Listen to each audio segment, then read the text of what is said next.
لله نحمده ونستعينه ونستغفره ونعوذ بالله من شرور أنفسنا ومن سيئات أعمالنا من يهد الله فلا مضل له ومن يضلل فلا هادي له ونشهد أن لا إله إلا الله وحده اللهم صل على مولانا محمد وعلى آل سيدنا مولانا محمد জোরে সোরে মোহব্বতের সাথে সবাই পড়েন আল্লাহুম্মা সাল্লি আলা সাইয়্যিদিনা মাওলানা মুহাম্মদ ওয়া আলা আলি সাইয়্যিদিনা মাওলানা মুহাম্মদ বালাগাল উলা بكماله كشف الدجى بجماله حسنت جميع خصاله صلوا عليه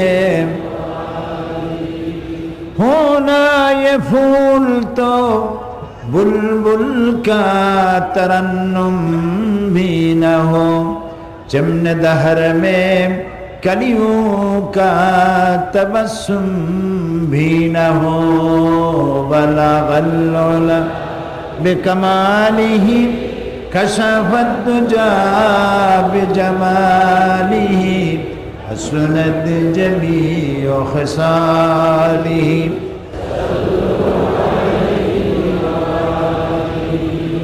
সিলেট আঞ্জুমানে খেদমতে কোরআন কর্তৃক আয়োজিত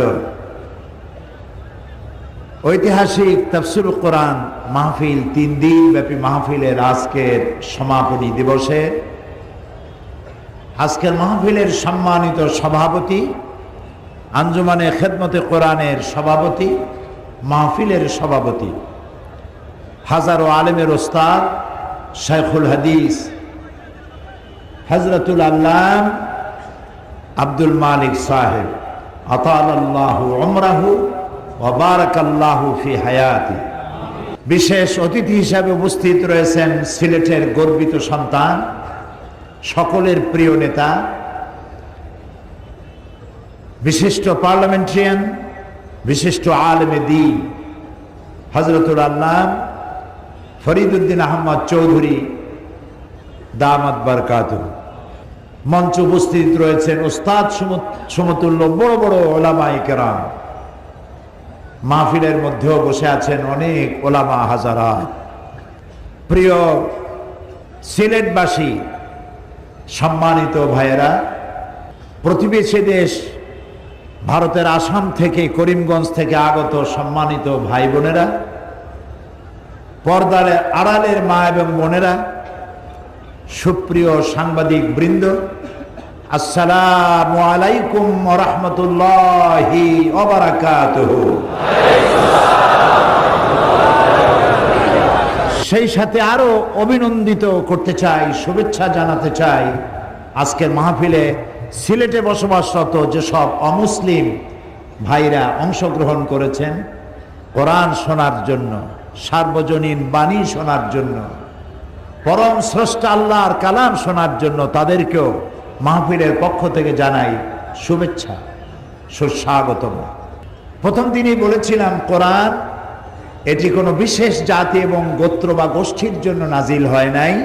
কোরআন নাজিল হয়েছে গোটা মানব গোষ্ঠীর জন্য এবং এটি একটি আজীব মুজিজা। কোরআন হচ্ছে পৃথিবীর সব থেকে বড় মুজিজা, এর থেকে বড় মুজিজা আর নাই। এখন আমাদের বাংলাদেশের জাতীয় পার্লামেন্টে অধিবেশন চলছে, আজ শুক্রবার শনিবার বন্ধ। ওই পার্লামেন্টে আমরা দুই ভাই ছিলাম, ওটাও একটা পার্লামেন্ট, এটাও একটা পার্লামেন্ট। ওই জাতীয় পার্লামেন্টে কোরআন সংকট হয়, এই কোরআনের পার্লামেন্টে কোরআন সংকট কোনোদিন হয় না, বরং প্রত্যেক দিন মানুষ বাড়তেই থাকে। সুবহানাল্লাহ। ওখানে কত কথাবার্তা হয়, কত ফাউল কথাও হয়, এখানে কোনো ফাউল কথা হয় না। এখানে সব কথা হয় আমার রবের কথা হয়, আমার রবের বন্ধুর কথা বলা হয়, মুহাম্মদুর রাসূলুল্লাহ সাল্লাল্লাহু আলাইহি ওয়াসাল্লামের কথা বলা হয়। এটি কোরআনের পার্লামেন্ট। সুবহানাল্লাহ। যেখান থেকে আমরা আমাদের জীবনের সঠিক সন্ধান খুঁজে নিতে পারি। ওখানের সিদ্ধান্তে ভুল হতে পারে, এখানের সিদ্ধান্তে কোনো ভুল হতে পারে না, কখনোই পারে না। কারণ এ সংবিধান, ওখানেও একটা সংবিধান আছে, এখানেও একটা সংবিধান আছে। ওই সংবিধান মানুষের তৈরি, আর এই সংবিধান আমার রবের তৈরি।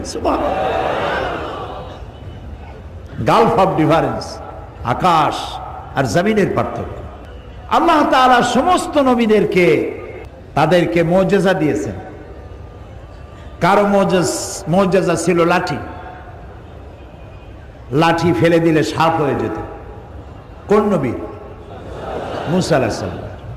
আপনাদের ওয়াজ শুনে মজাই আলাদা, কারণ আপনারা আমার থেকেও ভালো জানেন, আলহামদুলিল্লাহ। দাউদ আলাইহিস সালামের মুজিজা ছিল লোহা দিয়ে বিভিন্ন যুদ্ধাস্ত্র তৈরি করতেন, প্রয়োজনীয় জিনিসপত্র তৈরি করতেন, তার মানে খন্তা কোদাল বানাবার কাজে লাগাতেন। এই লোহাগুলি হাতের মুঠায় নিয়ে চাপ দিলে পানি হয়ে গলে যেত, এটা আগুন দিয়ে পোড়ায় নরম বানানো লাগতো না। এটি তার মুজিজা ছিল। এবং তার কণ্ঠে দিয়েছিলেন আল্লাহ অপূর্ব কণ্ঠস্বর। তিনি যখন জাবুর তেলাওয়াত করতেন, উড়ন্ত পাখিরা চতুর্দিকে বসে যেত তা শোনার জন্য, মানুষেরা পাগল হয়ে যেত শুনতে শুনতে। সুলাইমান আলাইহিস সালামের মুজিজা ছিল সিংহাসনে বসতেন, বিনা ইঞ্জিনে এই সিংহাসন তাকে শূন্যের উপরে উড়িয়ে 1 মাসের পথ সকালে অতিক্রম করে নিত, আবার বিকেল বেলায় সন্ধ্যায় আর 1 মাসের পর অতিক্রম করে এনে তার জায়গায় পৌঁছে দিত। ঈসা আলাইহিস সালামের মুজিজা ছিল আজন্ম কুষ্ঠব্যাধিগ্রস্ত ব্যক্তির গায়ে হাত বুলিয়ে দিতেন, রোগ ভালো হয়ে যেত। অন্ধের চোখে হাত বুলোতেন, অন্ধ চক্ষুষ্মান হয়ে যেত। এ ছিল নবীদের, এক এক নবীর এক এক ধরনের মুজিজা। ওইসব আম্বিয়া, ওইসব নবী রাসূল দুনিয়া থেকে বিদায় হয়েছেন, মুজিজার কার্যকারিতা ওখানেই শেষ হয়ে গেছে। মুসা আলাইহিস সালাম ইন্তেকাল করার পর তার এই লাঠি দিয়ে কেউ আর সাপ বানাতে পারেনি। দাউদ আলাইহিস সালাম ইন্তেকাল করার পর ওই লোহা চাপিয়া হাত ব্যথা করা ছাড়া এটারে কেউ নরম বানাইতে পারেনি। সুলাইমান আলাইহিস সালাম ইন্তেকাল করার পর তার সিংহাসন নিয়ে কেউ 1 সেকেন্ডের পথ অতিক্রম, মাটি থেকে উঠেই নেই, উঠবে আর কি। ঈসা আলাইহিস সালাম ইন্তেকাল করেন নাই, আল্লাহ তাকে উঠায় নিয়েছেন। তাকে উঠায় নেওয়ার পর তার কোটি কোটি দাবিদার উম্মতেরা, তারা কোন কুষ্ঠব্যাধিগ্রস্তের গায়ে হাত দিয়া কুষ্ঠ ভালো বানাইতে পারে নাই, কোন অন্ধের চোখে ঘষাঘষি করে চোখের আরো সর্বনাশ করা ছাড়া চোখটারে ভালো বানাইতে পারে না। বিশ্ব নবী, রহমতের নবী, মানবতার নবী, গোটা মানবতার বন্ধু, গোটা মানবতার মহান শিক্ষক মুহাম্মদুর রাসূলুল্লাহ সাল্লাল্লাহু আলাইহি ওয়াসাল্লামের জীবনে অসংখ্য মুজিজা ঘটেছিল, তার মধ্যে শ্রেষ্ঠ মুজিজা হচ্ছে কোরআন। তিনি ইন্তেকাল করার পরে মুজিজার কার্যকারিতা বন্ধ হয়ে যায়নি। রসুলের এই রেখে যাওয়া মুজিজা, আল্লাহর এই কোরআনের কার্যকারিতা থাকবে ইলা ইয়াউমিল কিয়ামা, কিয়ামত পর্যন্ত এই কোরআনের মুজিজা চলতেই থাকবে। লোকেরা শুনবে আর কানবে, লোকেরা শুনবে আর হেদায়েত পাবে, লোকেরা শুনবে আর এই কোরআনের অনুসারী হতে থাকবে। সুবহানাল্লাহি ওয়া বিহামদিহি। এই কোরআন আল্লাহ রাব্বুল আলামিন অবতীর্ণ করেছেন গোটা মানব গোষ্ঠীর জন্য, এটি শুধুমাত্র মুসলমানদের জন্য নয়। এই কোরআনের কথা আমি গত 2 দিন শুনিয়েছি আর আজকেও শোনাবো ইনশাআল্লাহ। সুবহানাকা লা ইলমা লানা ইল্লা মা আল্লামতানা আমার কাছে কোনো ইলম নাই যা দিয়ে আমি কোরআন বুঝাইতে পারি। আমি আল্লাহ সাহায্য কামনা করি, তিনি যেন দয়া করে তারে কোরআনকে যেমন করে বুঝালে মানুষের অন্তরে গ্রথিত হয়, মন মস্তিষ্কের মধ্যে আসর করে, সেভাবে বলার তৌফিক যেন মালিক এ গোলামকে দান করেন। আমার প্রিয় ভাই মৌলানা ফরিদউদ্দিন চৌধুরী সাহেব খুব সুন্দর করে আপনাদের সামনে আলোচনা করেছেন। আপনারা শুনেছেন, এ কদিনে অনেকে বক্তব্য রেখেছেন। আমরা আজকে মাহফিলে দোয়া করব, মাহফিলের শেষে সবার জন্য দোয়া করব। অনেকে দোয়া চেয়েছেন, বিশেষ করে এই শহরের সকলের কাছে পরিচিত ব্যক্তিত্ব জনাব ডাক্তার শফিকুর রহমান, হিন্দু মুসলমান জাতি ধর্ম দলমত নির্বিশেষে যাকে সম্মান করে মহব্বত করে, তিনি দারুণ অসুস্থ। সেই অসুস্থতা নিয়েও লোভ সামলাতে পারেন নাই, মাহফিলে চলে এসছেন। তার জন্য আমরা দোয়া করব, সবার জন্য দোয়া করব। দোয়া করব আমার প্রাণপ্রিয় সিলেটবাসীর জন্য।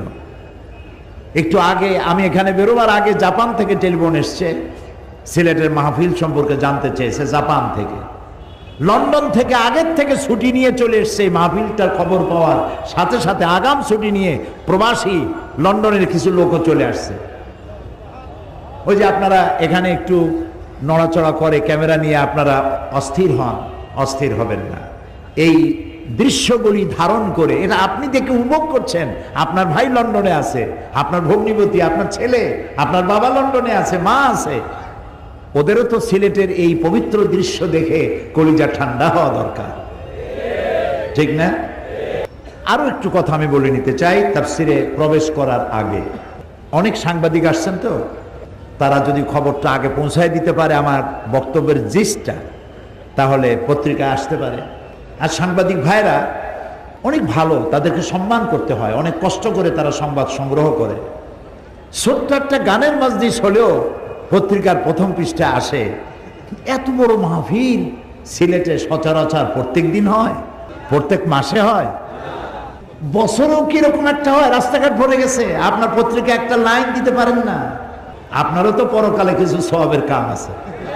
তবে স্থানীয় সাংবাদিকদের এটা দোষ না, ওনারা পাঠান হয়তো, কিন্তু পত্রিকার মালিকের পলিসি নাই কোরআনকে হাইলাইট করা যাবে না। তো কোরআনকে যারা হাইলাইট করতে চাইবে না, আল্লাহ তাদেরকে হাইলাইট জিন্দিগিতেও করবেন না, দুনিয়ায় না আখেরাতে। কপাল পোড়া, এগুলো কি কপাল পোড়া। আল্লাহ তাদের প্রতি রহম করুন। আমরা দোয়াই করি, বদদোয়া করবো না, দোয়াই করি। প্রিয় ভাই সব, আমরা যে দেশটিতে বাস করি এ দেশটি বড় ভালো দেশ। মক্কা মদিনার পরে আমার কাছে সব থেকে প্রিয় দেশ, আমার প্রিয় জন্মভূমি, 56,000 বর্গ মাইলের দেশ বাংলাদেশ। নাম কি? এরকম আসতে বললেন, মহব্বতের সাথে জোরে বলেন। এ দেশে শীত কম, গ্রীষ্ম কম। এই দেশের মাটির উপরে রয়েছে অসংখ্য বৃক্ষ সম্পদ, অগণিত বৃক্ষরাজি। এর হাওড় বাওড় বিল খাল নদীতে রয়েছে মৎস্য সম্পদ, মাঠে মাঠে বিচরণ করছে অসংখ্য পশু সম্পদ, অভাব নেই। মাটির তলায় রয়েছে অফুরন্ত গ্যাস। এই গ্যাস ফিল্ড আপনার সিলেটেও আছে, এখানেই বড় গ্যাস ফিল্ড।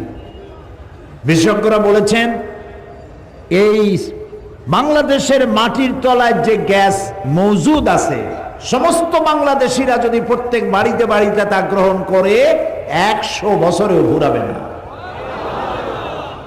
আমার এই সোনার মাটির তলায় দিনাজপুরের বড় পুকুরিয়ায় রয়েছে এশিয়া মহাদেশের সর্বশ্রেষ্ঠ উন্নত মানের কয়লার খনি।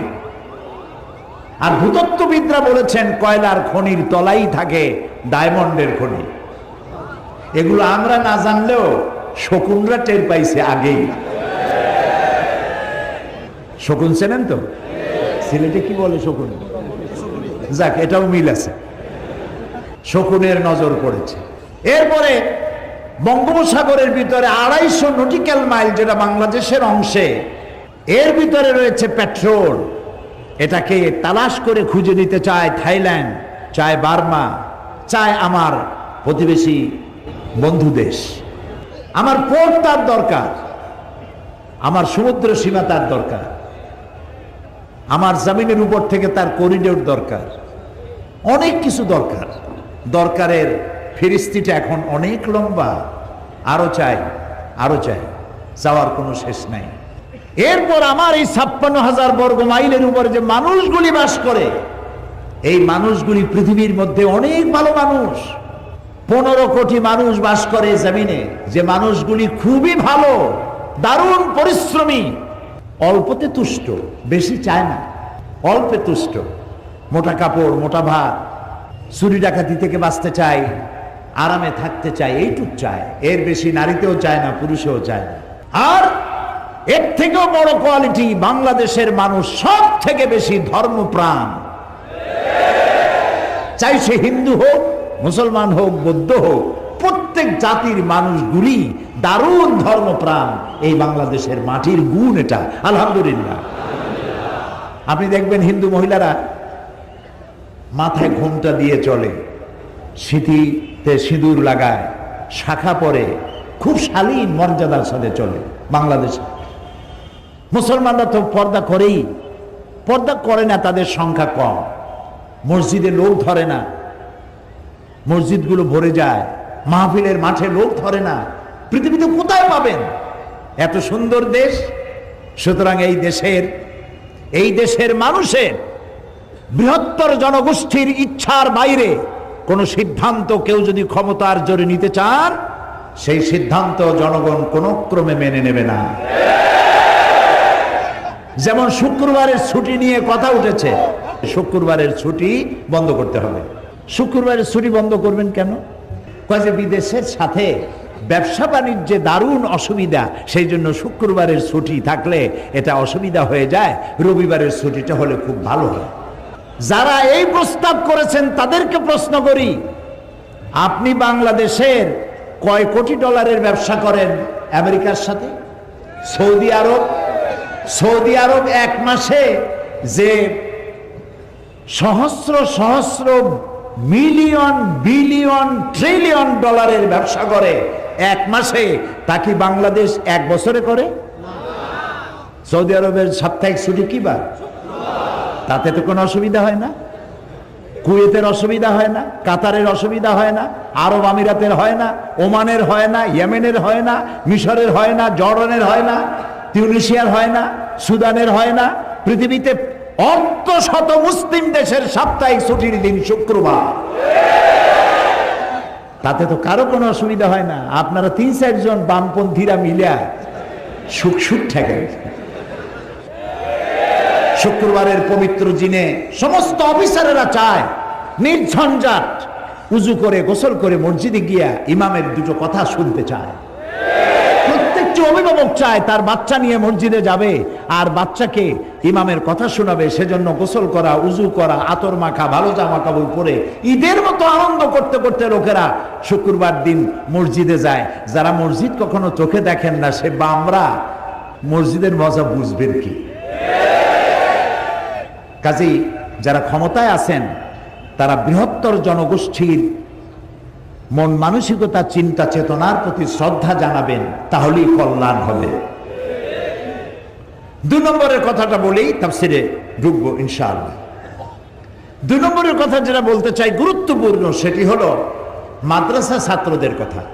মাদ্রাসায় যে ছেলেরা পড়ে, এই ছেলেপেলেগুলি পরীক্ষায় জরিপে জানা গেছে মাদ্রাসার ছাত্ররা পরীক্ষায় পাশ করে সব থেকে বেশি, পাশের হার তাদের বেশি। কারণ এখানে কোরআন হাদিস পড়ানো হয়, ওর কলিজার মধ্যে ভয় সব সময়, সে আল্লাহকে চিনেছে, রসুলকে চিনেছে। আপনারা বদনাম করেন, জঙ্গিবাদ, বোমা তৈরি হয়, এই তৈরি হয়, সেই তৈরি হয়, এইসব হাবিজাবি বলেন, কিন্তু পরীক্ষায় তো ওরাই বেশি পাশ করে। আপনার বদনাম করা সত্ত্বেও এগুলি তারা করে না। আমাদের দেশের কওমি মাদ্রাসাগুলি, এই সমস্ত কওমি মাদ্রাসা গভর্নমেন্টের টাকা দিয়া তৈরি হয় নাই, এই জনগণের মুরগির ডিম বিক্রি করা, কদু বিক্রি করা পয়সা দিয়া কওমি মাদ্রাসা তৈরি হয়েছে। সেগুলিকে আপনারা জঙ্গিবাদের আখড়া বানাইছেন। আর একজনও বলেছে চোরেরা চুরি করতে করতে যখন আর চুরি করতে পারে না, বুড়া বয়সে একটা মাদ্রাসা করে। আহারে, তার বাপ মা এত সুন্দর নাম রাখলো আর লোকটা কামটা করলো কি? এই ছাত্রদেরকে যারা পরীক্ষায় সব থেকে ভালো করে ঢাকা বিশ্ববিদ্যালয়ের 7টা বিভাগে তাদেরকে ভর্তি হতে দেবে না এই বামের। দুর্ভাগ্যজনক ভাবে ওই বামদের একজনই এখন তাদের শীর্ষে বসে আছে ঢাকা বিশ্ববিদ্যালয়। মাদ্রাসার ছাত্ররা হাইকোর্টে রিট পিটিশন করলো, হাইকোর্ট বলল এটি অন্যায়, মাদ্রাসার ছাত্রদেরকে ভর্তি করতে হবে। হাইকোর্ট কর্তৃপক্ষ, ঢাকা বিশ্ববিদ্যালয় কর্তৃপক্ষ এটা মানতে পারলো না, তারা আবার সুপ্রিম কোর্ট করলো। সুপ্রিম কোর্ট হাইকোর্টের রায়কে বহাল করে দিয়ে বলল মাদ্রাসার ছাত্রদেরকে ভর্তি করো। কিন্তু বাম সাহেবরা ওনারা এখনো পর্যন্ত প্রতিবন্ধকতার সৃষ্টি করে রেখেছেন। 7টি গুরুত্বপূর্ণ বিভাগে মাদ্রাসার ছাত্রদেরকে তারা ভর্তি করবেন না। আমি স্পষ্ট ভাষায় বলতে চাই, মাদ্রাসার ছাত্ররা বিশ্ববিদ্যালয়ের কাছে করুণা ভিক্ষা চায় না। যোগ্যতার ভিত্তিতেই তারা পরীক্ষা দিবে। পরীক্ষায় যদি অন্য ছেলেরা পাশ করে আর মাদ্রাসার ছেলে যদি ফেল করে, আমি বলবো না তাকে নেওয়ার জন্য, কিন্তু মাদ্রাসার ছাত্ররা যদি পরীক্ষায় উত্তীর্ণ হয় তাকে ঢাকা বিশ্ববিদ্যালয়ে ভর্তি করতে হবে হবে হবে।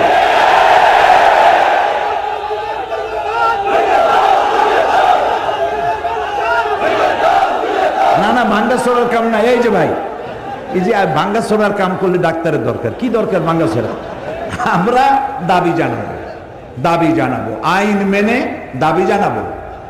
সরকার যেন 2-4টি বামের কথা শুনে বৃহত্তর জনগোষ্ঠী কলিজায় যেন আঘাত না লাগান, তাহলে অনেক কিছু বুমেরাং হয়ে যেতে পারে। সেই জন্য আমি অনুরোধ জানাবো, এই 2টি কথা, শুক্রবারের ছুটি বন্ধ করার ব্যর্থ চেষ্টা করবেন না, আর মাদ্রাসা ছাত্রদেরকে ঢাকা বিশ্ববিদ্যালয়ের 7টি বিভাগে ভর্তি করার সুযোগ দিন। এই ছেলেরা পাশ করে বিসিএস পরীক্ষা দিয়ে যখন প্রশাসনে ঢুকবে, প্রশাসন দুর্নীতি মুক্ত করার জন্য পুলিশ লাগবে না, এমনি ভালো হয়ে যাবে। এখন আসেন আমাদের চিরকাঙ্ক্ষিত তাফসীরের আলোচনায় চলে যাই। যা বললাম এগুলি দেশ এবং জাতির স্বার্থে, ঠিক না ভাই? তো আলোচনার শুরুতে التائبون العابدون الحامدون السائحون الراكعون الساجدون الآمرون بالمعروف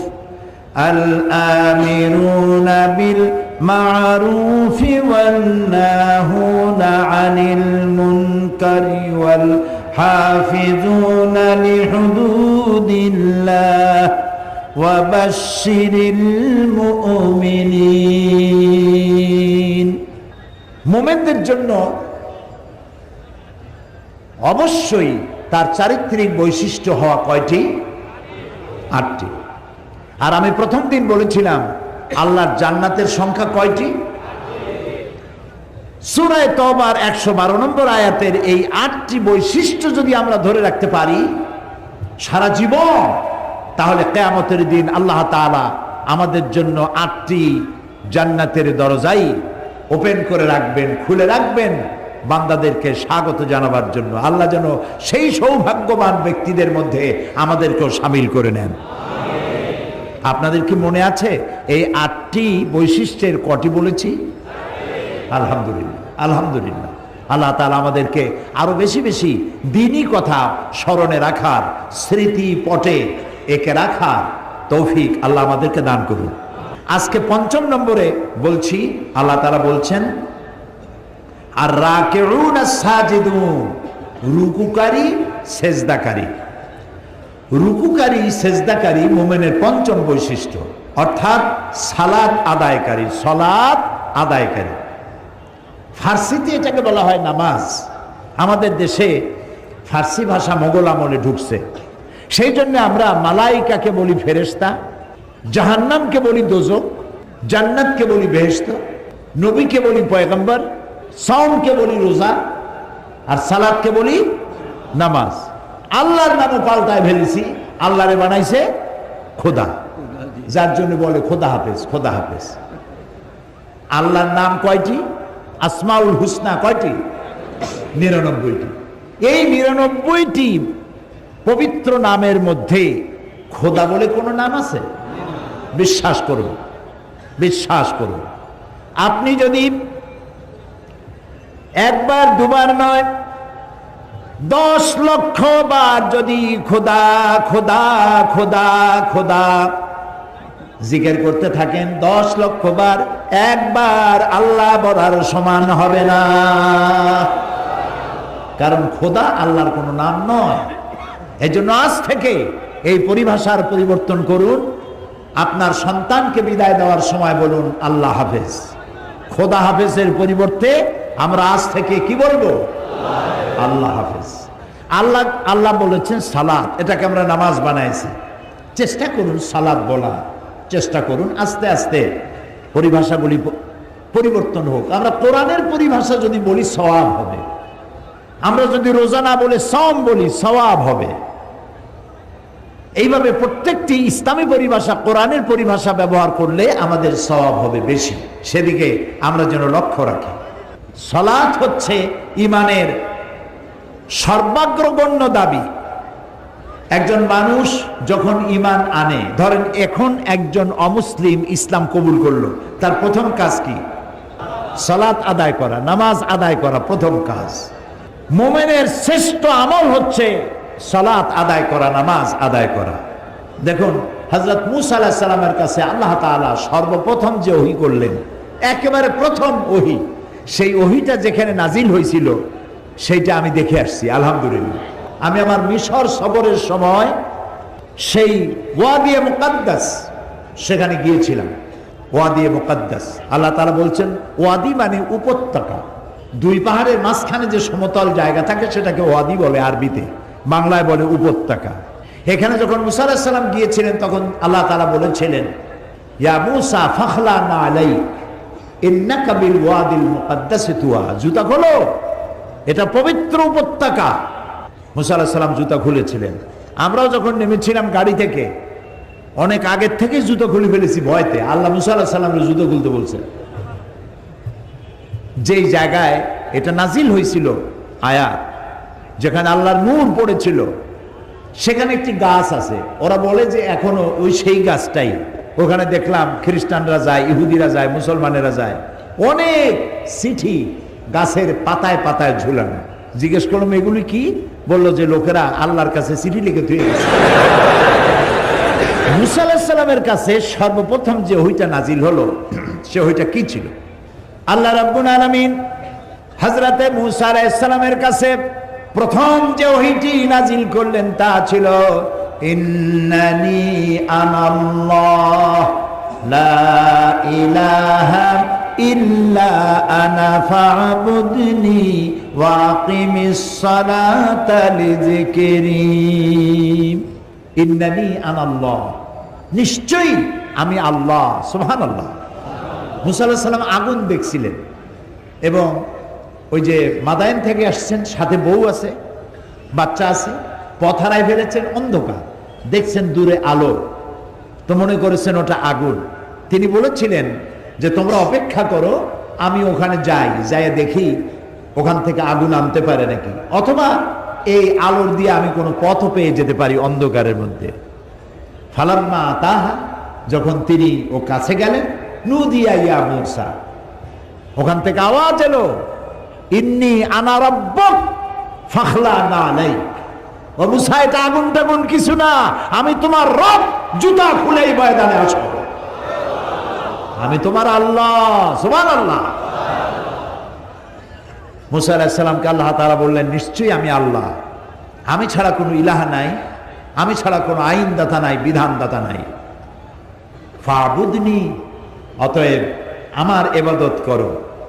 ওয়া আকিমিস সালাতা লিযিকরি, আর আমাকে স্মরণ করার উদ্দেশ্যে নামাজ কায়েম করো। এই নামাজ আদায় করা মুসলমানদের জন্য অবশ্য পালনীয় কর্তব্য।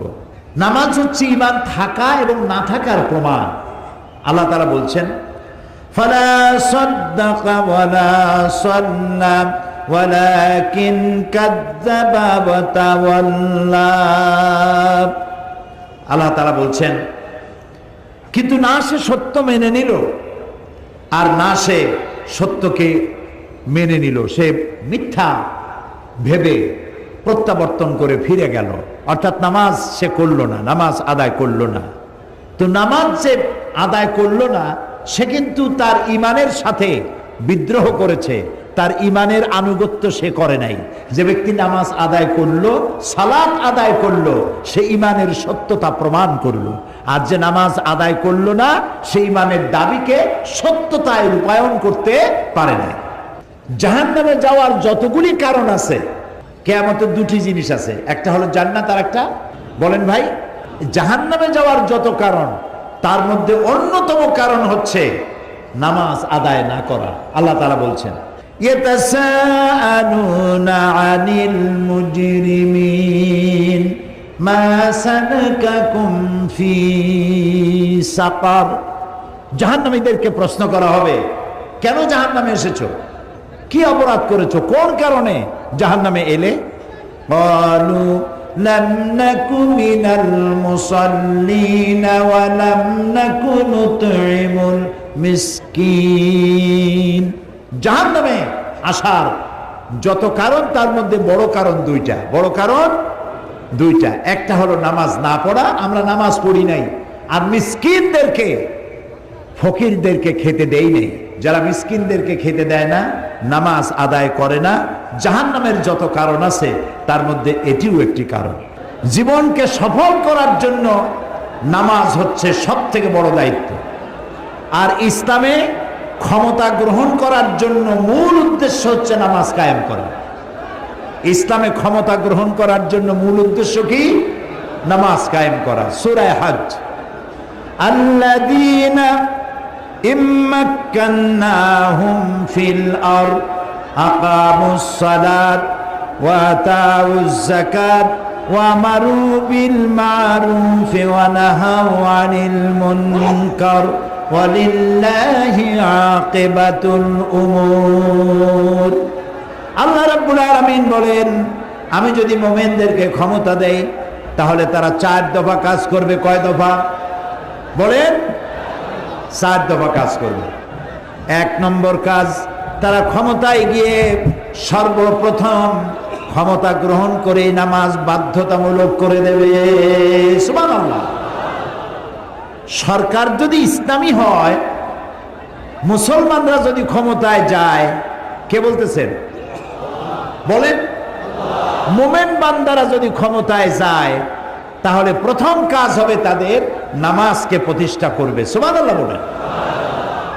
দেখেন, আল্লাহ 4টে কথা বলেছেন এখানে। এই 4 দফার মধ্যে প্রথম দফা হলো নামাজ। নামাজটা 1 নম্বরে কেন? কারণ হলো নামাজ প্রতিষ্ঠা হলেই বহু সমস্যার সমাধান হয়ে যাবে। কিভাবে হবে? আমি 2-1টা প্রমাণ দেই। যেমন ধরুন, পুলিশের অফিস, এসপি, সিলেট শহরে নিশ্চয়ই একজন পুলিশ কমিশনার আছেন, বিভাগীয় কমিশনার, নিশ্চয়ই একজন পুলিশ সুপারিনটেন্ডেন্ট আছেন, এবং বাংলাদেশের সমস্ত পুলিশের হেড যিনি ইন্সপেক্টর জেনারেল অফ পুলিশ, তারও একটা অফিস আছে, আছে না? এখন আজান হয়ে গেল, আইজিপি বললেন সমস্ত অফিসারদেরকে নামাজের জন্য মসজিদে চলে যাও। ওসি তার থানার পুলিশদেরকে বলল জোহরে রক্ত হয়ে গেছে, সব মসজিদে যাও। এসপি তার অফিসের লোকদেরকে বলল সব মসজিদে চলে যাও, নামাজ পড়ে আবার আমরা আমাদের কাজ শুরু করব। এখন এসপি যদি তার অফিসের পুলিশদের, অফিসারদের ইমামত করেন, ওসি যদি তার থানার পুলিশদের ইমামত করেন, আইজিপি যদি তার অফিসের অফিসারদের নিয়ে নামাজের ইমামত করেন, এরকম আইজিপি, এরকম এসপি, এরকম ওসি পিটাইয়াও ঘুষ খাওয়ানো যাবে? যাবে? যাবে না। নামাজ তাকে সংশোধন করে ফেলবে। সুবহানাল্লাহ। যে মন্ত্রী, যিনি মন্ত্রী হয়েছেন, এমপি হয়েছেন, ওনাদেরই দায়িত্ব ইমামত করা। নবী করিম সাল্লাল্লাহু আলাইহি ওয়াসাল্লাম রাষ্ট্রপ্রধান ছিলেন, আর মসজিদের ইমাম ছিল কে? তিনি নিজেই। হযরত আবু বকর সিদ্দিক রাদিয়াল্লাহু তাআলা আনহু খলিফাতুল মুসলিমিন আমিরুল মুমিনিন যতদিন খেলাফতের দায়িত্বে ছিলেন ইমামত করেছেন কে? তিনি। হযরত উসমান, হযরতে ওমর, ওসমান, আলী রিদওয়ানুল্লাহ তাআলা আলাইহিম আজমাইন যিনি যখন ক্ষমতায় ছিলেন সর্ববৃহৎ সমস্ত জামাতের ইমামত তারাই করেছেন। তো মুসলিম সমাজের নেতৃত্বে আসবে এমন সব লোক যারা জামাতের নামাজ পড়াবার ইমামত করার যোগ্যতা রাখেন, এমন লোকেরাই ক্ষমতায় আসবেন। আর তারা যখন নামাজ পড়বেন, ইমামত করবেন, ঘুষ খাইতে পারবেন না, মানুষ পিটাইতে পারবেন না, মানুষের উপরে জুলুম করতে পারবেন না, নামাজটাকে কন্ট্রোল করবে, হেদায়েত করবে। এই জন্য আল্লাহ তাআলা নামাজকে প্রাধান্য দিয়েছেন। ধরুন ইউনিভার্সিটির ভাইস চ্যান্সেলর যিনি হবেন, ইউনিভার্সিটির মসজিদে তিনি ইমামত করার যোগ্যতা রাখবেন। তার ছাত্র ছাত্রী, শিক্ষক শিক্ষয়িত্রী সকলকে নিয়ে মসজিদের ইমামত যদি তিনি করেন, তাহলে ওই ইউনিভার্সিটি থেকে গুন্ডা পান্ডা সন্ডা বের হওয়ার কথা না। নাম শাহজালাল ইউনিভার্সিটি, কিন্তু প্রোডাকশন কি পাচ্ছি? এখানে যারা নেতৃত্বে আছেন তারা যদি নামাজি হতেন, তাহলে যার নামে ইউনিভার্সিটি ওই রকম লোকই এখান থেকে ওই প্রোডাকশনই বের হতো। সেই জন্য নামাজ হচ্ছে 1 নম্বর কাজ। যদি আমি ইমামদারদের ক্ষমতা দেই, প্রথম কাজই হলো তারা নামাজ প্রতিষ্ঠা করবে। আর প্রমোশন হবে নামাজের উপরে ভিত্তি করে। লোকটা নামাজি কিনা, এই অফিসার নামাজি কিনা, ঘুষ খায় নাকি, ঘুষ খায় না, নামাজি, মিথ্যা কথা বলে না, অন্যের চাকরি নষ্ট করে না, মারপিট করে না, মানুষকে কষ্ট দেয় না, এই সব গুণাবলীর উপরে ভিত্তি করেই প্রমোশনটা হবে। কিন্তু সেই রকম প্রমোশন কি হয় না, প্রমোশন হয় উল্টা। কত বেশি খাইতে পারে, কয় হুজুর উনি ঘুষ মোটেও খায় না। আরে ভাই, কত খায় না সেইটা কম। সুতরাং ঘুষ এবং সুদ, মানুষের উপরে জুলম ইত্যাদি করতে পারে না যদি নামাজি হয়। কেন পারে না? কারণ আল্লাহ তাআলা বলেছেন নামাজ অশ্লীলতা এবং পাপাচার থেকে মানুষকে বাঁচায় রাখে। আল্লাহ তাআলা বলছেন ইন্নাস সালাতা তানহা আনিল ফাহশাই ওয়াল মুনকার। আল্লাহ রাব্বুল আলামিন বলেন নিশ্চয়ই, নিঃসন্দেহে নামাজ মানুষকে পাপাচার আর অশ্লীলতা থেকে বাঁচায়। নামাজি ব্যক্তি অশ্লীল এবং পাপাচারে লিপ্ত হতে পারে না। আমার এই কথার পরে আপনাদের মনে সন্দেহ জাগতে পারে যে আমিও তো নামাজ পড়ি, আমার পাশেও তো অনেকে নামাজ পড়ে, কিন্তু নামাজ পড়ার পরেও সুদ খায়, ঘুষ খায়, জেনা, বদমাশি, বোতলে কি থাকে সেগুলোও খায়, আবার নামাজও পড়ে। এটা কেমনে হয়? এটা হয় এইভাবে, নামাজের দোষ না। উনি নামাজি কি পড়েন উনি তো বোঝেন না। নামাজটা সঠিকভাবে, ডাক্তার ভালো, প্রেসক্রিপশনও ভালো, রোগ সঠিকভাবে রোগকে উদ্ধার করা হয়েছে, বোঝা গেছে কি রোগ, রোগকে নির্মূল করার জন্য প্রেসক্রিপশন দেওয়া হয়েছে। ডাক্তারও ভালো, প্রেসক্রিপশনও ঠিক, ওষুধও ঠিক, কিন্তু রোগ ভালো হয় না। কারণ কি? কারণ হলো এই রোগী ওষুধও খায়, কুপথ্যও খায়, যেটা তার খাওয়া নিষেধ সেটাও খায়, কাজেই তার রোগ ভালো হবে না। আর রোগ ভালো হওয়ার জন্য নামাজি লোক, নামাজ মানুষকে অশ্লীলতা পাপাচার থেকে ফিরায়। কখন ফিরাবে? যখন সে বুঝবে যে আমি নামাজের মধ্যে কি পড়তেছি। ও তো বোঝে না, না বোঝার কারণেই এই দুরবস্থার সৃষ্টি হয়েছে। সাদা কাপড় আপনি সাবান দিয়ে পরিষ্কার করবেন, পরিষ্কার হয়ে যাবে, কিন্তু কয়লা যদি সাবান দিয়া কিয়ামত পর্যন্ত ঘষেন, সাদার চেয়ে সাদা এরকম কোন জিনিস দিয়ে যদি ঘষেন, কয়লা কি পরিষ্কার হবে? হবে না। সুতরাং যে নামাজ পড়া হচ্ছে, নামাজ বুঝি না বলেই নামাজ আমার প্রতি অ্যাকশন করে না। নামাজকে জীবন্ত নামাজে পরিণত করতে হবে। আমি যখন মাগরিব পড়বো তখন আমার মনে করতে হবে এটা আমার জীবনের শেষ মাগরিব, এই মাগরিবের নামাজ জীবনে আর নাও পাইতে পারি। আমি যখন এশা পড়বো তখন ভেবে নেব এটা আমার জীবনের শেষ এশা, আর এশা আমি নাও পাইতে পারি। এমনও তো হতে পারে এই মাহফিলে আমরা যারা বসে আছি এর মধ্যে কোনো না কোনো লোকের কাফনের কাপড় ইন্ডাস্ট্রিতে তৈরি হয়ে গেছে। সে ব্যক্তি আমিও হতে পারি, সে ব্যক্তি আপনাদের মধ্যেও কেউ হতে পারে। সেই জন্য নামাজটা যদি আমি মনে করি যেটা আমার জীবনের শেষ নামাজ, তাহলে ওই নামাজ আপনাকে অশ্লীলতা এবং পাপাচার থেকে ফিরাতে পারবে। নামাজে আপনি কি বলছেন আপনাকে বুঝতে হবে। শুরুই করছেন আল্লাহু আকবার দিয়ে। আল্লাহু আকবার কি দিয়ে শুরু করছেন? আল্লাহু আকবার। আমার জীবনের সব জায়গায় আল্লাহু আকবার। দুনিয়া যখন প্রথম এলাম তখন আমি আমার কানে কি শুনেছি? এরকম আসতে বললেন, আর একটু জোর করা যায় না? আর একটু, আরো একটু। এটাই প্রথম শুনেছি। আজানের প্রথম শব্দ কি? ইকামতের প্রথম শব্দ কি? নামাজের প্রথম শব্দ কি? জীবনের সর্বশেষ নামাজ নাম কি? তার প্রথম শব্দ কি? তাহলে আল্লাহু আকবার দিয়ে শুরু, আল্লাহু আকবার দিয়ে শেষ। এটা যদি আমি বুঝতাম আল্লাহ সর্বশ্রেষ্ঠ, তার থেকে বড় কেউ নাই, তাহলে আমার মাথা আল্লাহ ছাড়া কারো সামনে নত করতে পারতাম না। আমি এখানেই ভুল করেছি, আমি বুঝতে পারি নাই আল্লাহু আকবার কি জিনিস। সানার অর্থ কি তাও জানি না, সানা না সন্দেশ তাও বুঝি না। সুবহানা রাব্বিয়াল আলা, সুবহানা রাব্বিয়াল আযীম অর্থ কি জানি না। সামি আল্লাহু লিমান হামিদা, এটা কি নতুন শুনলেন না সারা জীবন শুনেছেন? অর্থ কি জানি না। তাশাহুদের অর্থ কি জানি না। দোয়া কুনুতের অর্থ কি জানি না। সূরা ফাতিহার অর্থ কি জানি না। কিছুই জানি না, খালি সেজদা দিয়ে চলে আসি। এ নামাজ আমাকে কেমনে অশ্লীলতার পাপাচার থেকে ফিরাবে? প্রিয় ভাই সব, শুধু যদি দোয়া কুনুতটা জানতাম অর্থ কি, তাও আমি সংশোধন হতে পারতাম। দোয়া কুনুতের মধ্যে কি বলছি? একটা কথা শোনাই, একটা শব্দ। দোয়া কুনুতের মধ্যে আমরা বলি, দোয়া কুনুত কোন নামাজে পড়ে? ইসলামী ব্যাংকে একবার লোক নেওয়া হচ্ছিল, সব MA, AA, ইকোনমিক্সে, ইংলিশে, অ্যাকাউন্টেন্সিতে মাস্টার্স ডিগ্রি হোল্ডার। ইন্টারভিউতে জিজ্ঞেস করা হচ্ছে, দোয়া কুনুত জানো? জানি। দোয়া কুনুত পরে কোন নামাজে? কয় জানাজার নামাজে। দেখছেন অবস্থা? তো দোয়া কুনুতটাও জানে না। এই দোয়া কুনুতের মধ্যে আপনি আমি বলি অনাত্তরুকু মাইয়া ফুজুরুকা, আছে না একটা কথা? অনাত্তরুকু মাইয়া ফুজুরুকা অর্থ কি?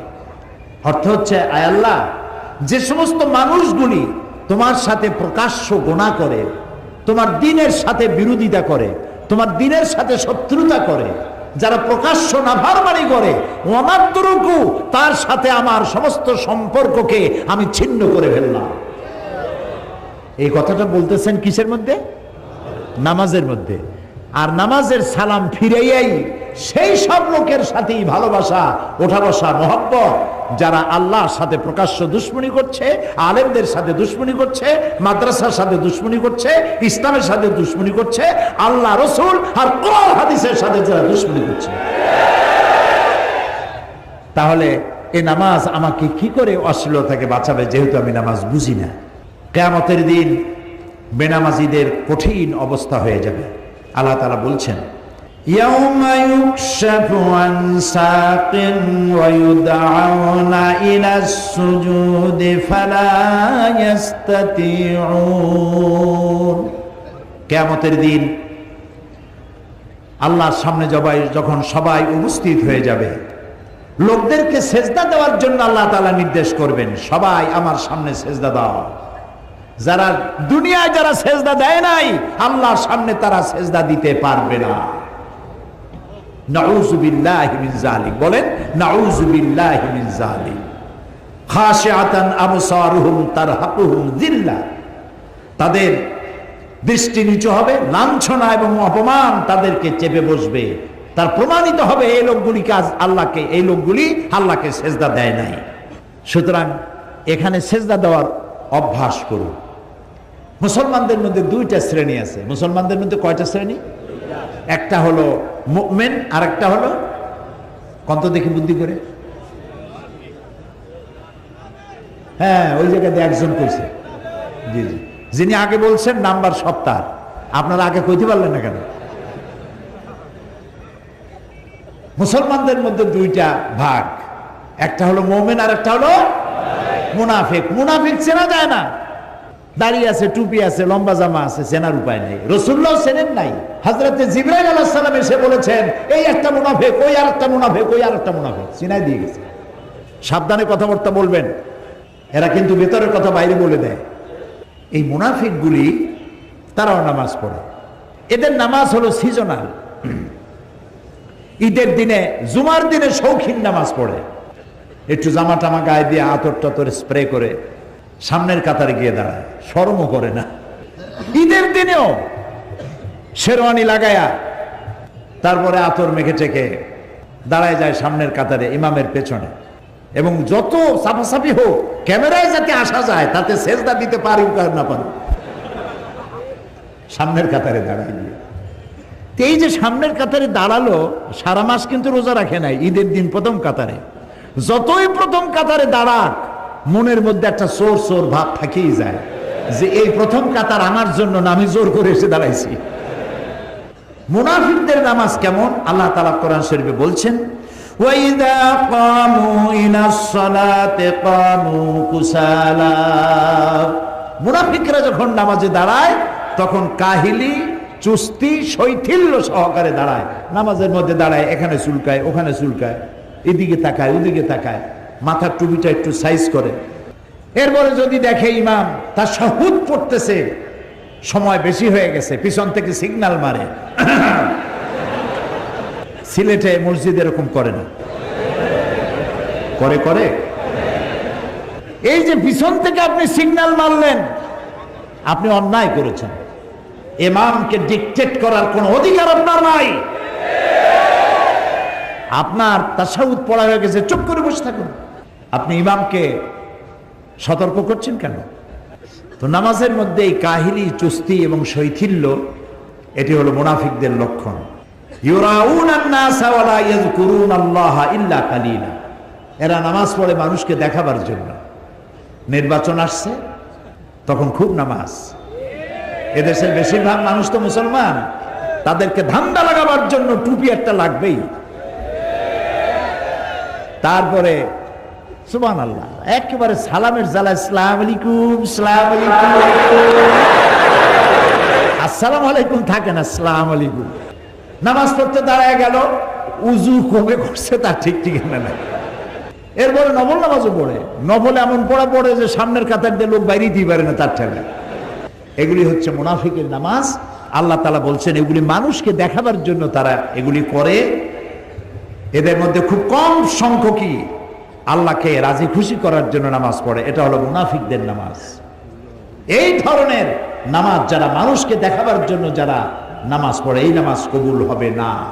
দুনিয়া এবং আখিরাতের সাফল্য একমাত্র নির্ভর করে নামাজের উপরে। সুবহানাল্লাহ বলে আল্লাহ রাব্বুল আলামিন কোরআনে কারীমের মধ্যে পরিষ্কার করে বলেছেন, ক্বাদ আফলাহাল মুমিনুন আল্লাযীনা হুম ফি সালাতিহিম খাশিউন ওয়াল্লাযীনা হুম লিয-যাকাতি ফাঈলুন ওয়াল্লাযীনা হুম লিফুরুজিহিম হাফিজুন। নিশ্চিতভাবে যেসব মুমিনরা কল্যাণ লাভ করবে তারা হচ্ছে যারা নিজেদের নামাজে ভীতি মিশ্রিত বিনয় অবলম্বন করে। নামাজে দাঁড়াইছি কার সামনে? বলেন, আল্লাহর সামনে দাঁড়িয়েছি। ডিসি সাহেবের সামনে যখন যান, মন্ত্রীর সামনে যখন যান, জামা টামা টাইট টুইট করিয়া নতুন কাপড় চোপড় পরে যায়। আর আল্লাহর নামাজ পড়তে যাওয়ার সময় আপনার নতুন জামা, টুপি, রুমাল এগুলো কে দিছে? কে দিয়েছে? আল্লাহ তাআলা আপনার কামাইতে বরকত দিয়েছে, তাই দিয়ে আপনি কিনেছেন। মন্ত্রী এমপির সামনে যাওয়ার সময় জামা কাপড় সুন্দর পরেন, আর যিনি আপনাকে এগুলি দিলেন তার ওখানে যাওয়ার সময় ছেঁড়া জামাটা কই, ময়লা জামাটা কই, সেই টুপিটা কই, যে টুপিটা চিপড়াইলে এত তেল পড়বে যা দিয়ে 2টা কই মাছ ভাজা যায়। আর আল্লাহ তাআলা বলেছেন, ইয়া বানি আদমা খুযু যিনাতাকুম ইনদা কুল্লি মসজিদিন। হে আদম সন্তান, প্রত্যেক নামাজে যখন যাবে তখন তোমার সম্ভাব্য সৌন্দর্য পূর্ণ কাপড় চোপড় পরিধান করে তারপরে নামাজ পড়তে যাও। তো নামাজের ভিতরে আপনি যখন দাঁড়ায় গেলেন, আল্লাহর সামনে দাঁড়িয়েছেন, ভীতি মিশ্রিত অবস্থায় দাঁড়াতে হবে। আমি যার সামনে দাঁড়িয়েছি তিনি আমাকে দেখছেন। আল্লাহর নবী বলেছেন, যখন তোমরা নামাজ পড়বে তখন তোমরা মনে করবে তুমি যেন আল্লাহকে দেখতে পাচ্ছ। সুবহানাল্লাহ বলেন, সুবহানাল্লাহ বলেন। তুমি যেন আল্লাহকে দেখতে পাচ্ছ। কিন্তু এই ধারণা করা সকলের জন্য আদৌ সম্ভব নয়। এই ধারণা যদি করতে না পারো তাহলে অন্তত এই ধারণা করো আমি আল্লাহকে দেখতে পাচ্ছি না, কিন্তু আল্লাহ তাআলা আমাকে অবশ্যই দেখছেন। আমি যখন দাঁড়ায় গেলাম নামাজে তখন আমি আসামি হয়ে গেলাম, হাত বান্দা। রুকুতে যখন গেলাম তখন আরো আসামি হয়ে গেলাম। যখন সেজদায় গেলাম তখন আমার আমিত্ব বলতে, আমার নিজস্ব বলতে, আমার অহংবোধ মাটির সাথে মিশায় দিলাম। আল্লাহু আকবার। এর এক সেজদা হাজারো সেজদার চাইতে দামি, যদি সেই সেজদাটা সেজদার মতো হয়। আমি একথা আরো আপনাদের সামনে বলেছি, মনে আছে কিনা জানি না।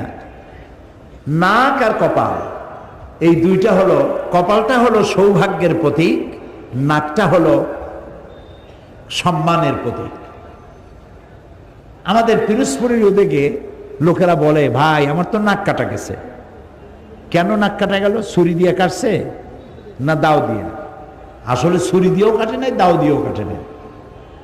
মেয়েতে এমন এক কাম করছে, ছেলেতে এমন এক কাম করছে, লজ্জায় আমার নাক কাটা গেছে। এই ধরনের উপমা কি সিলেটে আছে? আবার লোকেরা বলে, ভাই আমার তো কপাল পুড়ছে। কিসে পুড়লো? বিদ্যুতের আগুনে না চুলার আগুনে? এটা বলে ব্যবসায় যে পুঁজি খাটাইছিলাম, আমও গেছে সালাও গেছে, লাভ করতে পারিনি, আমার কপাল পুড়ছে। বলেন এরকম কথা? তাহলে কপালটা হলো ভাগ্যের প্রতীক আর নাকটা হলো, বলেন, ইজ্জতের প্রতীক। আমরা যদি আমাদের ভাগ্য খুলতে চাই, সৌভাগ্য যদি আনতে চাই, আমার কপাল যদি খুলতে চাই, আর আমার মর্যাদা যদি বাড়াতে চাই, তাহলে দৈনিক 5 বার নাক আর কপাল দিয়ে মাটির উপরে আল্লাহকে সেজদা দেন। আল্লাহকে সেজদা দিবেন, আপনার মর্যাদা বাড়বে, ভাগ্য আল্লাহ তাআলা খুলে দিবে। বাংলাদেশ 3 লক্ষাধিক মসজিদ বুকে ধারণ করে ধন্য 56,000 বর্গমাইলের দেশ বাংলাদেশ। এদেশের মানুষ ফজরের আজান শুনে ঘুম ভাঙে, ফজরের নামাজ পড়ে, এশার আজান শুনে নামাজ পড়ে ঘুমাতে যায়। আল্লাহু আকবার ধ্বনি চতুর্দিকে আওয়াজ আসে। আপনি মসজিদে আজান হচ্ছে আর আজান শুনে আপনি যদি বাড়িতে নামাজ পড়েন তো আপনার নামাজ কবুল হওয়া নিয়ে সন্দেহ রয়েছে, কবুল হবে কিনা সন্দেহ রয়েছে। জামাতে নামাজ পড়া বাধ্যতামূলক, ওয়াজিব। একজন সাহাবী অন্ধ, তিনি বলেছিলেন, ইয়া রাসূলুল্লাহ, আমি তো অন্ধ মানুষ, আমার জন্য কি এই হুকুম? রাসূলুল্লাহ জিজ্ঞেস করলেন, তুমি কি আজান শুনতে পাও? তিনি জবাব দিলেন, হ্যাঁ, আমি আমার বাড়িতে বসে আজান শুনতে পাই। রাসূলুল্লাহ বললেন, জবাব দিও, তার মানে তোমাকেও মসজিদে আসতে হবে। একজন অন্ধের জন্য জামাতে মসজিদে যাওয়া থেকে রুখসত পেল না, সো কলারা কি রুখসত পাবে? আরো কঠিন হাদিস শুনুন। কি হাদিস? কঠিন হাদিস। নবী করিম সাল্লাল্লাহু আলাইহি ওয়াসাল্লাম বলেছেন, মসজিদে আজান হয়েছে, আজান শোনার পর যে ব্যক্তি বাড়িতে বসে নামাজ আদায় করে, ওই বাড়িতে যদি নারী আর শিশু না থাকতো, আমি হুকুম করতাম আগুন দিয়ে জ্বালায় দাও। বাড়ির মহব্বতেই তো বাড়িতে নামাজ পড়তেছো, মসজিদে আসো, জামাতে নামাজ আদায় করো, মুসল্লিদের সাথে মহব্বত পয়দা হবে, আর জামাতে নামাজ পড়ার মজাই আলাদা। সুবহানাল্লাহ। পড়ে দেখেন, অভ্যাস করেন, অভ্যাস করেন। বাড়ির পাশের মসজিদে যাবেন, আর ফজরের নামাজের পর আপনি যখন ফজরের নামাজের আজান হবে, আপনি উজু করে বেরিয়ে মহল্লা দিয়ে যখন মসজিদের দিকে যাবেন, আসসালাত আসসালাত, ও ভাই নামাজের আজান হয়ে গেছে, ওঠো ভাই ওঠো, কে ঘুমায় আছে ওঠো, নামাজের জন্য চলো। সাহাবায়ে কেরাম এভাবে ডাকতে ডাকতে যাইতেন মসজিদের দিকে। এরকম করতেন না যেমন আমাদের দেশে কোনো কোনো এলাকায় মসজিদে আজান দেওয়ার পর বলে, আর মাত্র জামাতের 5 মিনিট বাকি আছে। এখানে এরকম হয় নাকি? আল্লাহ মাফ করুক, বলেন আমি। বিদআত। আজানের গুরুত্ব কমায় দেওয়া হয়। মসজিদে নামাজের জন্য শুধু আজান, আযান এবং নামাজ আল্লাহ রসুলের কথা ছাড়া এখানে অন্য কোনো কথা হতে পারে না, অন্য কোনো মাইক দিয়ে অন্য কোনো ডাকা হবে না। এমনকি এক লোকের উঠ হারাইছিল, তারপরে সে উঠ ঘোষণা দিয়েছিল মসজিদ থেকে চিৎকার করে উঠ হারায় গেছে, উঠটা পাওয়ার জন্য। রাসূলুল্লাহ জিজ্ঞেস করলেন কি হচ্ছে, বললো যে উঠ হারায় গেছে। সে উঠে চিল্লায় উঠ চাইতেছে। আল্লাহ রসুল বললেন উঠটা আল্লাহ যেন এই উঠটাকে ফেরত না দেয়। তার মানে এই মসজিদ থেকে আপনি আপনার নিজস্ব কোনো স্বার্থের কথা, এই জাতীয় কথা আপনি বলতে পারবেন না। নামাজের জন্য শুধুমাত্র আযান হবে। তো একদিকে মোমেন ব্যক্তি সেই যে ভীতি সহকারে নামাজ আদায় করে, যাকাতকে সঠিকভাবে আদায় করে, যাকাত আদায় তৎপর হয় এবং অশ্লীল কাজ থেকে নিজেকে বিরত রাখে। এরপরে সে যে ওয়াদা করে এবং তার কাছে যে আমানত থাকে, সে আমানত এবং ওয়াদা সঠিকভাবে সে পালন করে, আর সে তার নামাজগুলিকে সংরক্ষণ করে। যারাই কাজগুলি করলো আল্লাহ তাদের ব্যাপারে বলেন উলাইকা হুমুল ওয়ারিসুনাল্লাযীনা ইয়ারিসুনাল ফিরদাউসা হুম ফিহা খালিদুন। এই কাজগুলি যারাই করলো তারাই উত্তরাধিকারী হবে, জান্নাতের উত্তরাধিকার। তাদেরকে আল্লাহ তাআলা জান্নাতুল ফেরদাউস নসিব করে দেবেন। আমরা বলি আমিন। আল্লাহ যেন এই আমলগুলি আমাদের করার তৌফিক দেয়, আমরা বলি আমিন। নবী করিম সাল্লাল্লাহু আলাইহি ওয়াসাল্লাম তিনি বলেছেন ক্বালা নবী সাল্লাল্লাহু আলাইহি ওয়াসাল্লাম মান তারাকা সালাতান মাকতুবাতান মুতাআম্মিদান ফাকাদ বারিয়াত মিনহু জিম্মাতুল্লাহি আযজা ওয়া জাল। আল্লাহ রাসূল বলেছেন যে ব্যক্তি ইচ্ছে করে ফরজ নামাজ ছেড়ে দিল, আল্লাহ ওই বান্দার উপরে আল্লাহর কোনো জিম্মাদারি আর থাকে না, দায় দায়িত্ব থাকে না। আমরা বলি নাউযুবিল্লাহি মিন যালিক। রাসূলুল্লাহ আরো বলেছেন মান তারাকা সালাতান মুতাআম্মিদান ফাকাদ কাফারা। ইচ্ছে করে যে নামাজ ছেড়ে দিল সে কুফরি করলো, কাফের হয় না। সে যে কাজটা করলো এটা কুফরি কাজ, কাফেরের কাজ করেছে। নামাজ পড়াটা মুসলমানের কাজ। বলেন তো নামাজ পড়াটা কি? সবাই বলেন নামাজ পড়াটা কি? মুসলমানের কাজ। আর নামাজ না পড়াটা বলে কাফেরের কাজ।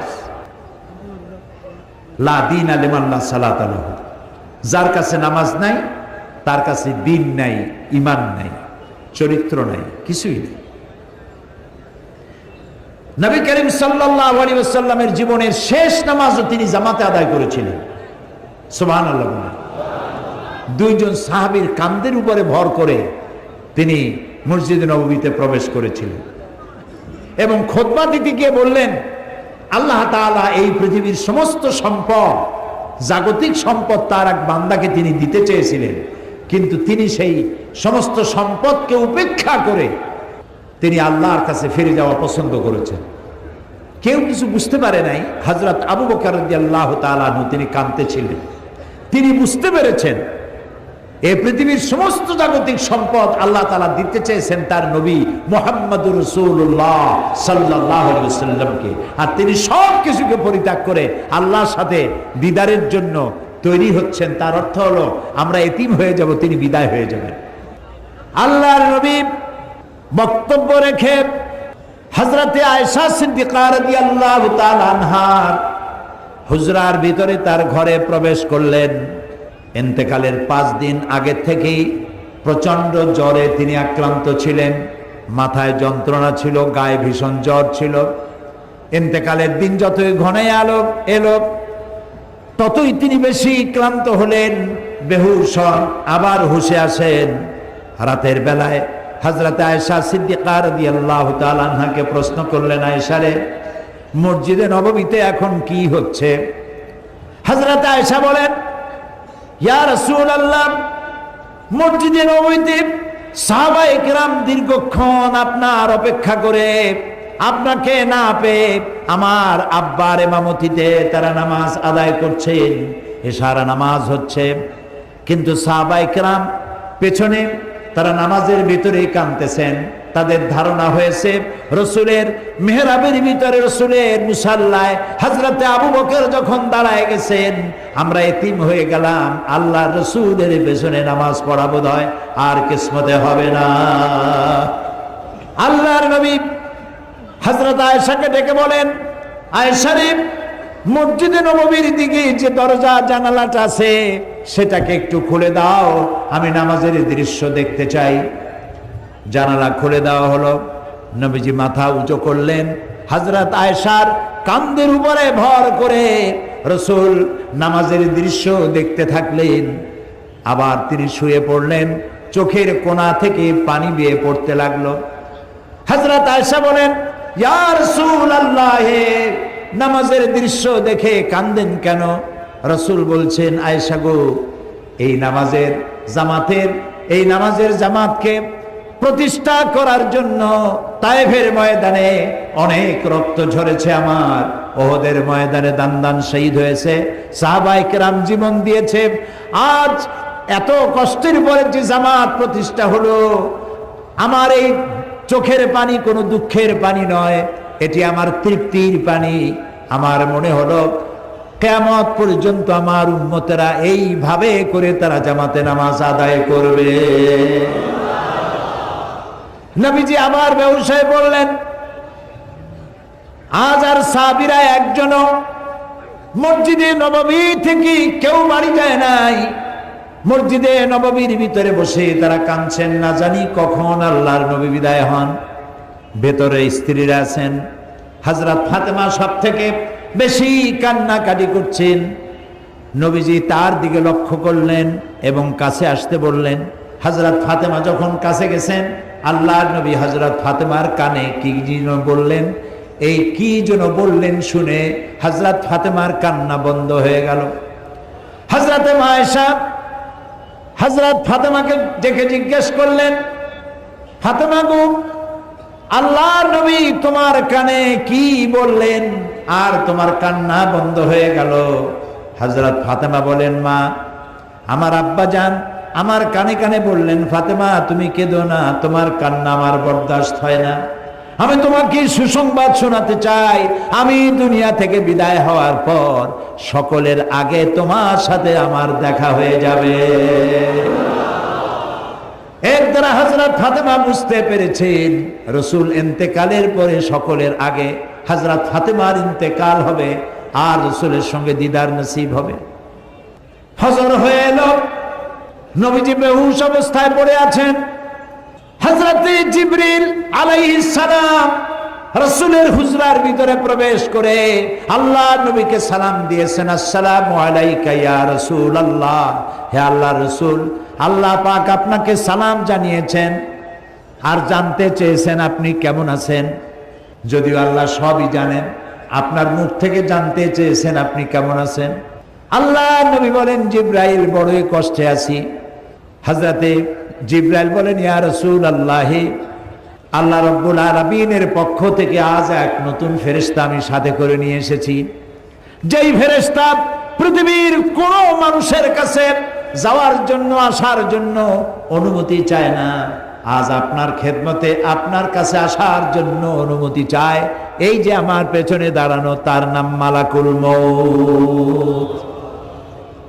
হযরতে মালাকুল মউত রাসূলকে সালাম পেশ করে বলছেন, ইয়া রাসূলুল্লাহ, আল্লাহ রাব্বুল আলামিন তিনি আমাকে পাঠিয়েছেন আপনার জান কবজের জন্য। আমি এই পৃথিবীতে কারো জান কবজের জন্য অনুমতি চাই নাই, আপনার কাছে অনুমতি চাওয়ার জন্য আমাকে বলা হয়েছে। নবীজি বললেন, মালাকুল মউত, আমি যদি অনুমতি না দেই? মালাকুল মউত বলছেন, ইয়া রাসূলুল্লাহ, অনুমতি যদি না পাই আমাকে ফেরত যেতে বলা হয়েছে। হযরতে জিবরাইল বলেন, ইয়া রাসূলুল্লাহ, আল্লাহ রাব্বুল আলামিন আপনার দিদারের ইন্তজার করতেছেন। আল্লাহ নবী হযরতে মালাকুল মউতকে অনুমতি দিলেন, জান কবজ শুরু হয়ে গেল। নবীজি বললেন, জীবনের শেষ কথা মুখ থেকে বেরোলো, আসসালাত আসসালাত ওয়া মা মালাকাত আইমানুকুম। আমার উম্মতেরা, জীবনের শেষ কথা তোমাদের জন্য রেখে গেলাম, নামাজ নামাজ নামাজ ছেড়ে দিও না। আল্লাহর নবী দুনিয়া থেকে চিরজনমের মতো বিদায়ের সময় মেয়ের কথা বললেন না, নাতির কথা বললেন না, জামাইয়ের কথা বললেন না, স্ত্রীর কথা বললেন না, কারো কথা বললেন না।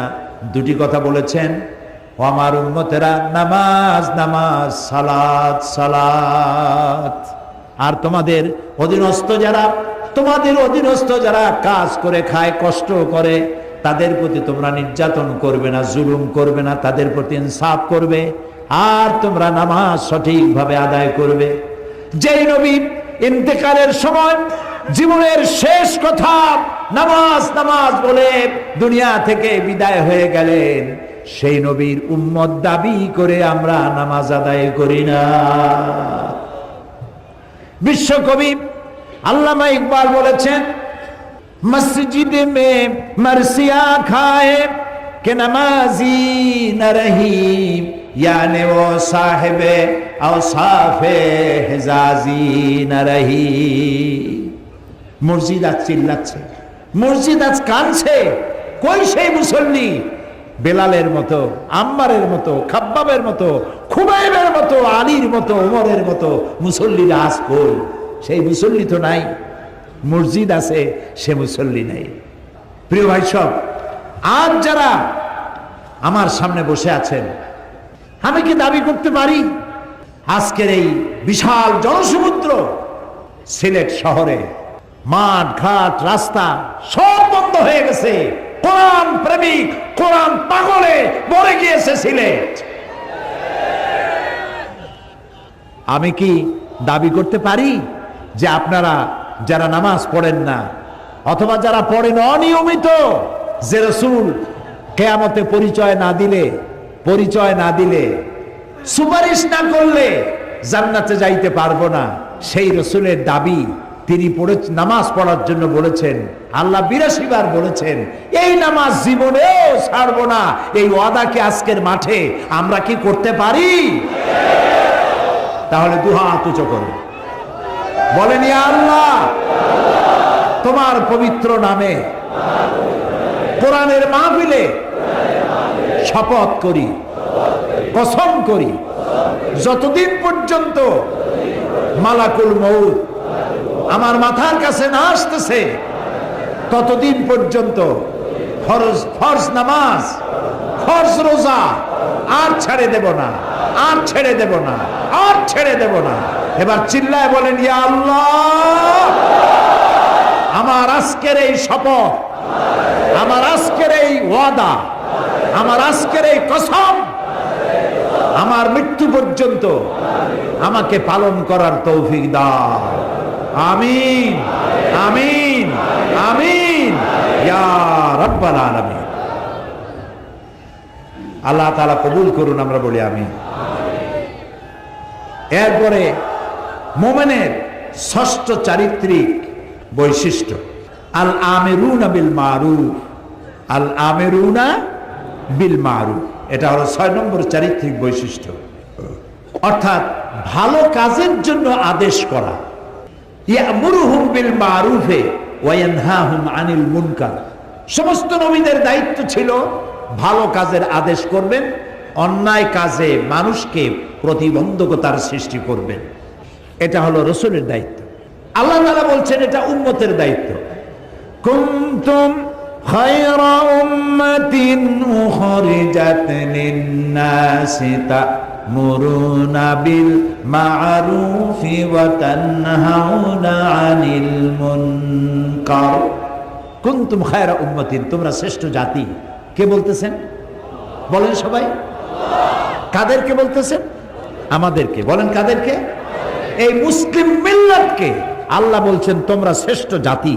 আহারে, আল্লাহ বললেন শ্রেষ্ঠ জাতি, আর আমি হইলাম দুনিয়ার মধ্যে সব থেকে কপাল পোড়া জাতি, ঠিক না?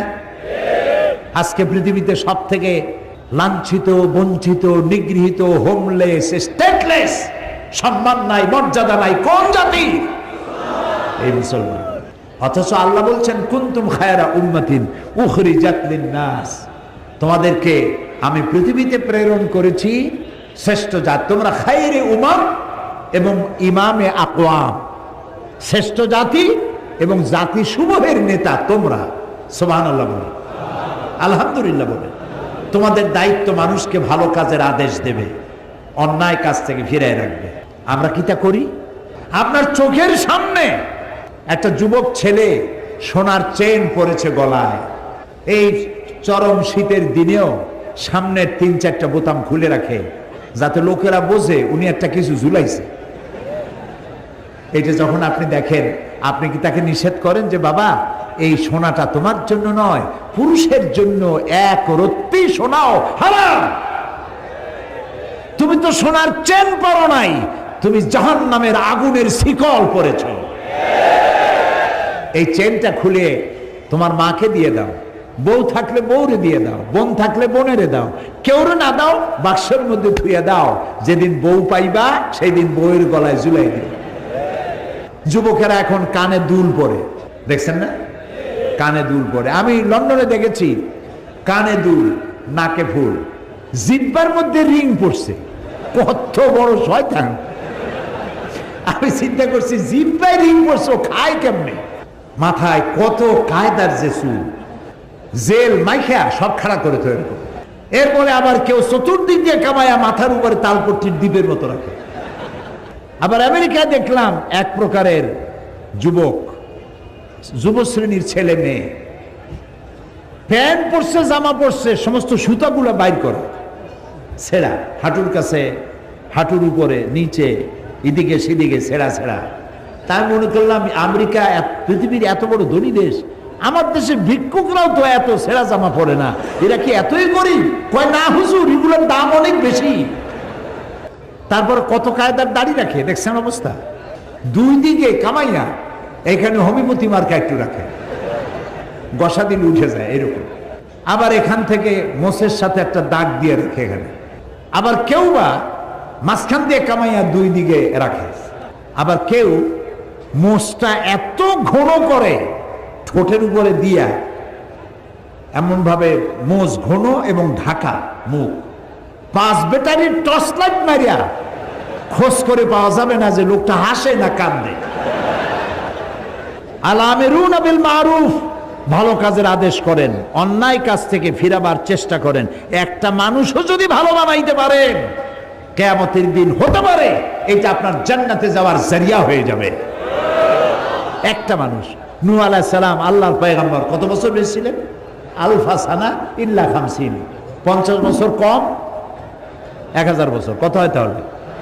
950 বছর বেঁচে থেকে হেদায়েত করতে পেরেছিলেন মাত্র 40 জন অথবা 80 জন। অথচ উম্মতে মুহাম্মাদি সাল্লাল্লাহু আলাইহি ওয়াসাল্লাম, রাসূলের উম্মতের হাতে হাজার হাজার অমুসলিম ইসলাম কবুল করতেছে, বেনামাজি নামাজি হচ্ছে। আল্লাহু আকবার।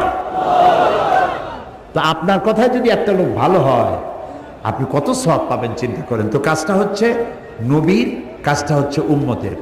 এখন এই কাজটা হচ্ছে প্রত্যেকটি মুমিন, পুরুষ আর নারী। আল মুমিনুনা ওয়াল মুমিনাতু বা'দুহুম আউলিয়াউ বা'দ ইয়া'মুরুনা বিল মা'রুফি ওয়া ইয়ানহাউনা আনিল মুনকার। মুমিন পুরুষ আর মুমিন নারী, তারা হলো পরস্পরের বন্ধু। সুবহানাল্লাহ। মুমিন পুরুষ আর মুমিন নারী পরস্পরের বন্ধু। তাদের কাজ কি? ইয়া'মুরুনা বিল মারুফ, মানুষকে শুধু ভালো কাজ, সুন্দর সুন্দর কাজ করার জন্য তাদেরকে উৎসাহিত করবে, আর অন্যায় কাজ যত আছে সবগুলিকে বাধা দিয়া অন্যায় থেকে মানুষকে ফিরাবে। এটা হলো উম্মতের কাজ, জাতির কাজ। আল্লাহ তাআলা বলছেন কাজটার এতই গুরুত্ব, নবী করবে, উম্মতে করবে, প্রত্যেক মুমিন মুমিনাত করবে, তারপরে এটা দলেরও কাজ। ওয়ালতাকুম মিনকুম উম্মাতুন ইয়াদউনা ইলাল খায়র, প্রত্যেকটি এমন একটা দল থাকতেই হবে তোমাদের মধ্যে যে দলটির কাজ হবে মানুষকে ওয়া'মুরুনা বিল মারুফ ওয়া ইয়ানহাউনা আনিল মুনকার, মানুষকে ভালো কাজের আদেশ করবে, অন্যায় কাজ থেকে ফিরিয়ে রাখবে। উলাইকা হুমুল মুফলিহুন, এরাই সফল কাম হবে। সুবহানাল্লাহ, এরাই সফল হবে। এরপর আল্লাহ তাআলা বলছেন কাজটা শুধুমাত্র রাসূলের নয়, শুধুমাত্র উম্মতের নয়, শুধুমাত্র মুমিন মুমিনাতের নয়, শুধুমাত্র দলের নয়, কাজটা রাষ্ট্রেরও। ওই যে সূরা হজের আয়াত আগেই পড়েছি, ওইখানে এ পয়েন্টও আছে। আল্লাযীনা মাক্কান্নাহুম ফিল আরদ আকামুস সালাত ওয়া আতাউজ যাকাত ওয়া আমারু বিল মারুফ ওয়া নাহাউ আনিল মুনকার। রাষ্ট্রের কাজ হলো নামাজ প্রতিষ্ঠা করবে, যাকাত আদায় করবে। যাকাত কে আদায় করবে? রাষ্ট্র। রাষ্ট্র যাকাত আদায় করতে পারবে ওই সরকার যাকাত আদায় করতে পারবে যে সরকার নামাজ প্রতিষ্ঠা করবে। নামাজ প্রতিষ্ঠা করবেন না আর যাকাত আদায় করবেন, সুবিধাবাদ জিন্দাবাদ, এইটা ইসলামে নাই। চারটা কাজ চারটা কাজের 3টা করবেন, আপনি যাকাত আদায় করার অধিকার রাখেন সরকার। আর 4 কাজের 3 কাজ করবেন না, শুধু পয়সা কামাই করবেন যাকাতের নামে, আর এগুলা কি দিয়ে কি করবেন কোনো হিসাব থাকবে না, এটা চলবে না। রাষ্ট্রের কাজ হলো 1 নম্বর কাজ নামাজ আদায় করবে, নামাজ প্রতিষ্ঠা করবে, যাকাত আদায় করবে। যাকাত আদায় করলে কি হবে? যাকাত আদায় করলে এনজিওরা যে কামটা করতেছে সর্বনাশ, এই সর্বনাশটা এনজিওরা করার সুযোগ পাবে না। এনজিওরা কি সর্বনাশ করে? এনজিওরা সর্বনাশ করে সমস্ত ব্যাংক তার সুদের রেশিও হচ্ছে, প্রফিটের রেশিও হচ্ছে 15 থেকে 17%, আর সমস্ত এনজিওদের সুদের পার্সেন্টেজ হচ্ছে 35 থেকে 45%। আপনি যদি 1000 টাকা নেন, আপনার নামে 850 টাকা আপনাকে দিবে, 150 টাকা সার্ভিস চার্জ আগেই রেখে দেবে, লেখা হবে 1000 টাকা দেওয়া হয়েছে। আর কিস্তি পরিশোধ করতে হবে প্রতি সপ্তাহে সপ্তাহে, দিতে দিতে কয়েক হাজার দেওয়ার পরেও ওই প্রথম 1000 টাকা শেষ হবে না। এনজিওরা সুযোগ নিয়েছে, যাকাত আদায় করেন না বলে এই সুযোগটা তারা নিয়েছে।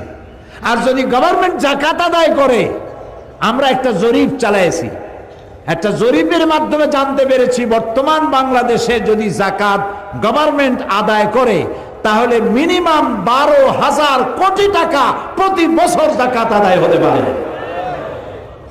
12,000 কোটি টাকা।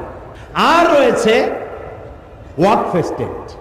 ওয়াকফ এস্টেটের নামে লক্ষ লক্ষ একর জমিন, ভ্যালুয়েবল জমিন ভোগ করতেছে মোতোয়াল্লিরা বিভিন্ন জায়গায়, বাপের নামে দাদার নামে নিজের নামে ভোগ করতেছে, অথচ সেটা ওয়াকফ করে এটা রাষ্ট্রের।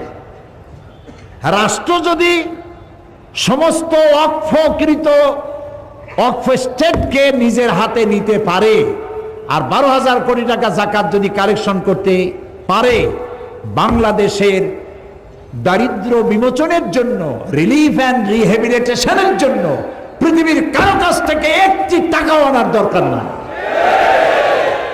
এটি যথেষ্ট হতে পারে।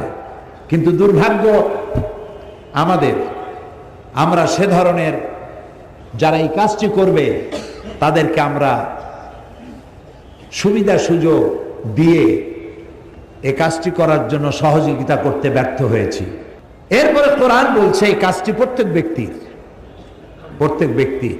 হযরত লোকমান তার ছেলেকে বলছেন, ইয়া বুনাইয়া আকিমিস সালাতা ওয়া আমুর বিল মারুফি ওয়ানহা আনিল মুনকার ওয়াসবির আলা মা আসাবাক ইন্না যালিকা মিন আজমিল উমুর। হে প্রিয় বৎস, নামাজকে প্রতিষ্ঠা করো, আকিমিস সালাত ওয়া আমুর বিল মারুফ, ভালো কাজের আদেশ করো আর সমস্ত অন্যায় কাজ থেকে মানুষকে ফিরাও। ওয়াসবির আলা মা আসাবাক, আর এই কাজ করতে গেলে বিপদ আসবে, সেই বিপদে ধৈর্য ধারণ করবে।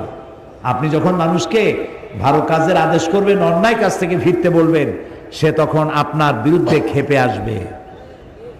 আমরা মানুষকে আল্লাহর জান্নাতের দিকে ডাকি, ঠিক না? এই যে 3 দিন ডাকলাম, 3 দিন কথা বললাম, আমার বাপের কথা বলছি, ফরিদউদ্দিন চৌধুরী সাহেব তার দাদার কথা বলছে, কোন মৌলানা সাহেব তার গোষ্ঠীর কথা কইছে, কার কথা বলেছি? আমরা ডাকি আল্লাহর দিকে। আর যারা আমাদেরকে বরদাস্ত করতে পারে না তারা বলে এগুলো স্বাধীনতা বিরোধী। আমরা আল্লাহর দিকে মানুষকে ডাকি কোরআনের পন্থায়। ওরা কয় যে কোরআনের অপব্যাখ্যা করে। ওরে জিজ্ঞেস করা দরকার, বাবা তুমি কি ব্যাখ্যা জানো? ব্যাখ্যা জানলে না তুমি অপব্যাখ্যা বলতে পারো। তুমি তো ব্যাখ্যাই জানো না, তুমি তো কোরআন পড়তেও জানো না। তুমি কি সূরা ফাতিহা পড়তে পারো? এই যে মাতবাড়ি করো, বড় বড় ফিচার লেখো, কলামিস্ট লন্ডন থেকে লিখে লিখে পাঠায়, তারপরে এখান থেকে লেখে। কত টাকার বিনিময় লেখো, কেউ টের না পাইল, একজন টের পান। তিনি কে? তিনি কে? আল্লাহ রাব্বুল আলামিন। সুতরাং আমাদেরকে মানুষকে ভালো কাজের জন্য আদেশ করতে হবে এবং অন্যায় কাজ থেকে ফিরাতে হবে। হযরত লোকমান বলছেন এই কাজটা করতে গেলে বিপদ আসবে, এই কাজটা করতে গেলে বিপদ আসবে, সে তোমার বাধা দেবে, এই যে আজে বাজে কথা বলবে। তখন অসবির আলা মা আসাবাক, যখন বিপদ আসবে বিপদে ধৈর্য ধারণ করবা। হযরতে ইমাম গাজ্জালি তার ইহয়া উলুমুদ্দিন কিতাবের মধ্যে লিখেছেন, সবর শব্দটা আল্লাহ তাআলা কোরআন শরীফে 70 বার ব্যবহার করেছেন। আল্লামা ইমাম ইবনে কাইয়িম তিনি তার কিতাবে লিখেছেন, আল্লাহ তাআলা কোরআন শরীফে সবর শব্দটি 90 বার এনেছেন। ধৈর্য ধরলেই তুমি এর সুফল পাবে। তোমার গালি দিলে গালির জবাব গালি দিয়ে দিও না, ইদফা বিল্লাতি হিয়া আহসান, তুমি মানুষের মন্দের জবাব ভালো দিয়ে দাও, তাহলে তোমার দিকে লোকেরা আকৃষ্ট হবে। কোন জোশের কথা শুনলেই ইসলামের শত্রুরা সাবধান, ভেঙে ফেলবো, ঠ্যাং উল্টাই দেবো, এইগুলো কি স্লোগান আপনারা দেন? দরকারটা কি? কোন শত্রু নাই, সবাইকে বন্ধু বানান। আমি সকলের সাথে বন্ধুত্ব করতে চাই, ইসলামের বাণী শোনাতে চাই। দেখছেন ভারতের বুকে ডক্টর জাকির নায়েক কি সুন্দর করে বলে, কথার মধ্যে কোনো উত্তাপ নাই, গাল নাই, গর্জন নাই, তর্জন নাই, কোনো গ্ল্যামার ছাড়া, কোনো বিজ্ঞাপন ছাড়া একটা টেলিভিশন চলে একটা ব্যক্তি দিয়া, যার দর্শক সংখ্যা কোটি কোটি, এবং তার শ্রোতারা মূর্খ না, যারা শোনে হাইলি এডুকেটেড পারসন, হাজার হাজার বসে বসে তার কথা শোনে। সুবহানাল্লাহ। তার কথা মনে উঠলেই আমার দোয়া আসে শুধু। আমার কাছে মনে হয় মুসলিম মিল্লাতের জন্য আল্লাহর এক নিয়ামত। আল্লাহ জাকির নায়েকের হায়াত দারাজ করে দাও, তার স্মৃতি শক্তি আরো বাড়ায় দাও। একবার শুনলাম এক মহিলা প্রশ্ন করছে ডক্টর জাকির নায়েককে যে, আচ্ছা আপনি তো বললেন হিন্দু মুসলমান খ্রিস্টান বৌদ্ধ সব ভাই ভাই, তো সব যদি আমরা ভাই ভাই হই, আমি তো হিন্দু, ওই মহিলা বলছে আমি তো হিন্দু, তা আপনার মক্কা মদিনা আমরা যাইতে পারি না কেন? এটা কঠিন প্রশ্ন। আমি চিন্তা করলাম কি জবাব দেয়। আমার কাছেও জবাব আছে, কিন্তু উনি কি বলেন সেটা শোনা দরকার। উনি জবাব দিলেন, বোন আপনার বাড়ি কই? কই তো ইন্ডিয়ায়। জন্মস্থান কোথায়? এখানে। আমার জন্মস্থানও এখানে। আচ্ছা বোন আপনি কি জানেন যে ইন্ডিয়ায় এমন এমন জায়গা আছে যেখানে এখানে জন্মগ্রহণ করার পরেও সে জায়গায় আপনি আর আমি যাইতে পারি না, এরকম জায়গার নাম জানেন? কোন এরকম জায়গা থাকবে কেন? আমি ইন্ডিয়া জন্মগ্রহণ করেছি, সব জায়গায় যাইতে পারি। উনি বললেন মোটেই না, এখানে এমন এমন জায়গা আছে যেখানে আপনি আমি প্রবেশ করতে পারবো না, তার নাম ক্যান্টনমেন্ট। ক্যান্টনমেন্টে আপনিও ঢুকতে পারবেন না, আমিও ঢুকতে পারবো না। ক্যান্টনমেন্টে ঢুকবে যারা নিরাপত্তার দায়িত্বে, দেশ রক্ষার দায়িত্বে যারা আছে, যে কোনো মুহূর্তে ডাক দিয়ে পড়ে জান দেওয়ার জন্য, রক্ত দেওয়ার জন্য, জীবন দেওয়ার জন্য ঝাঁপায় পড়বে, সেসব সেনাবাহিনীর জন্যই ক্যান্টনমেন্ট তৈরি করা হয়। ওখানে আপনি আর আমি যাইতে পারবো না। ইসলামেরও একটা ক্যান্টনমেন্ট আছে, সেটার নাম মক্কার মদিনা। ওইখানে ওই সব লোকেরাই যেতে পারে যারা আল্লাহর জন্য জান দিতে পারে, মাল দিতে পারে, রক্ত দিতে পারে। প্রিয় বোন আপনিও যেতে পারবেন, আপনার পাসপোর্টে একটা ভিসা লাগান, ভিসার নাম লা ইলাহা ইল্লাল্লাহু মুহাম্মাদুর রাসূলুল্লাহ, কালকে আপনি মক্কা মদিনা চলে যান। কি সুন্দর জবাব! আমার খালি দোয়াই আসলো যে আল্লাহ তাআলা কি ব্রেন তুমি তাকে দিয়েছো, সুবহানাল্লাহ। তো মানুষকে আপনি বুঝাবেন। আমি একবার লন্ডনে এক বাড়িতে দেখলাম সিলেটি ভাষায় ইনজিল শরীফ। আমি তো অবাক হয়ে গেলাম যে আল্লাহ জিবরাইল দিয়ে সিলেটে আবার ইনজিল বানাইলো। তো দেখি যে সিলেটি আঞ্চলিক ভাষা ইনজিল এতটুকু, ওর মধ্যে লিখছে ঈসা আলাইহিস সালাম আসলা, টাইম টাইম একখানা গাছের তলায় বসে আসলা, এরকম ভাষা দিয়ে লেখা। তা আমি তার বললাম এটা কি আপনি কিনছেন? কয় না, একজন খ্রিস্টান আমার প্রতিবেশী দিয়ে গেছে। তা আপনি এখানে কত বছর আছেন? কথা প্রায় 30 বছরের মতো। আমি বললাম ভাই 30 বছর আপনি এখানে আছেন, আপনার ঘরে ইনজিল, সিলেটি ভাষায় ইনজিল আপনার ঘরে রেখে গেল, আপনি কি ইংরেজিতে অনুবাদ করা একজন কোরআন শরীফ আপনার খ্রিস্টান প্রতিবেশীকে দিচ্ছেন? কয় না, তা তো দেয়নি। আপনি তা দেন নাই, আর স্লোগান দেন ইসলামের দুশ্মনেরা হুঁশিয়ার সাবধান। এই স্লোগান কোনো কাজের স্লোগান নয়, বাজে স্লোগান। সমস্ত মানুষের বাড়িতে বাড়িতে যান, দুয়ারে দুয়ারে যান, কোরআনের দাওয়াত নিয়ে যান।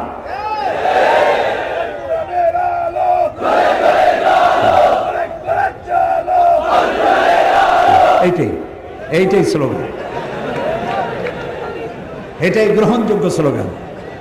কোরআন শরীফ বাংলায় ছাপা কোরআন শরীফ। বললাম এটা কি আপনি কিনছেন? কয় না, একজন খ্রিস্টান আমার প্রতিবেশী দিয়ে গেছে। তা আপনি এখানে কত বছর আছেন? কথা প্রায় 30 বছরের মতো।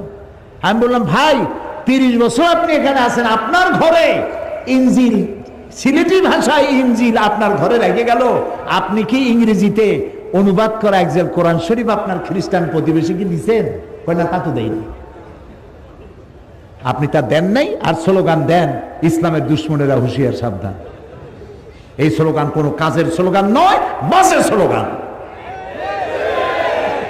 সমস্ত মানুষের বাড়িতে বাড়িতে যান, দুয়ারে দুয়ারে যান, কোরআনের দাওয়াত নিয়ে যান।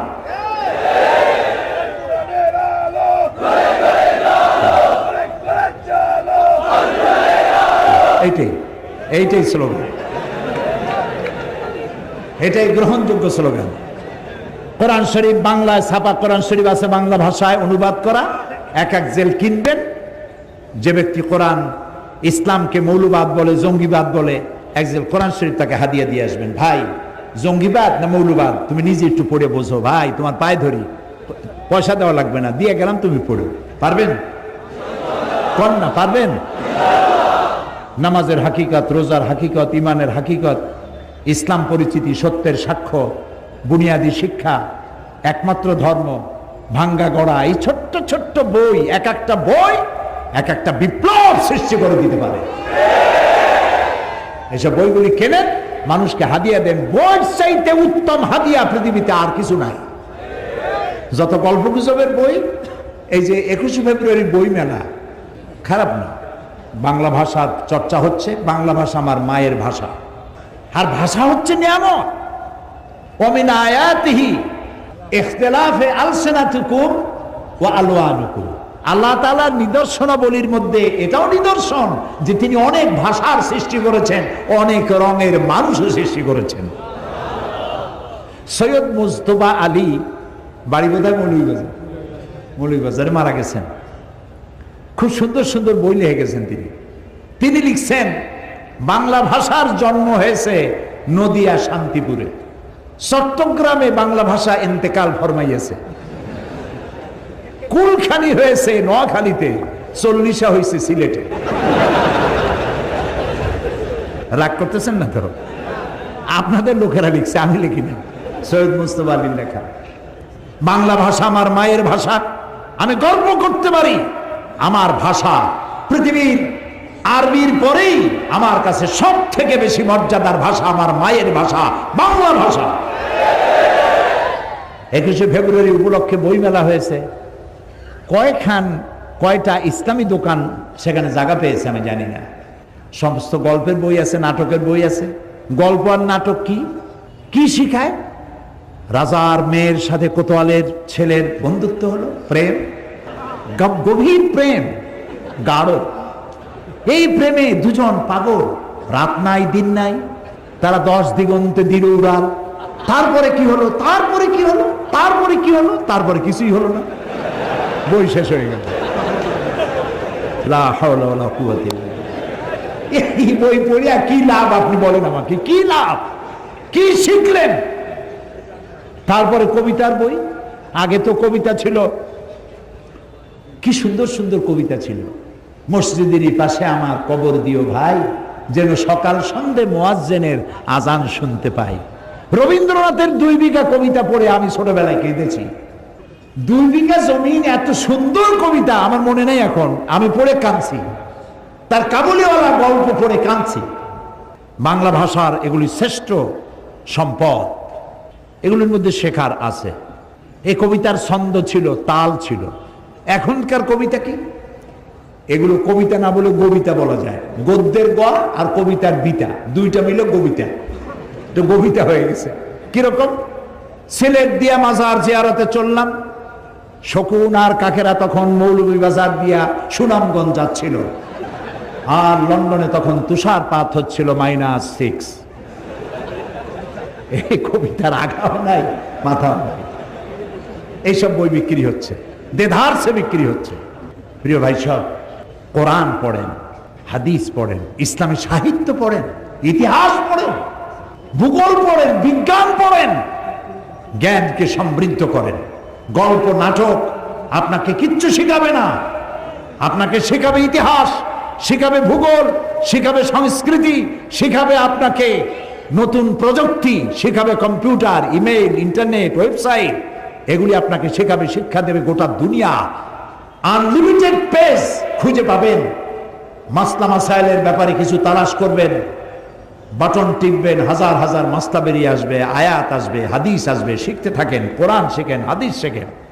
এই জন্য বলছিলাম যে যখনই আপনি মানুষকে দিনের এসব দাওয়াত দিবেন, তখন আপনার বিরুদ্ধে কিছু কথাবার্তা উঠবে। যত কথা উঠুক, আপনি সে কথায় কান দিবেন না, আপনি সবর ইখতিয়ার করবেন। কি করবেন বলেন?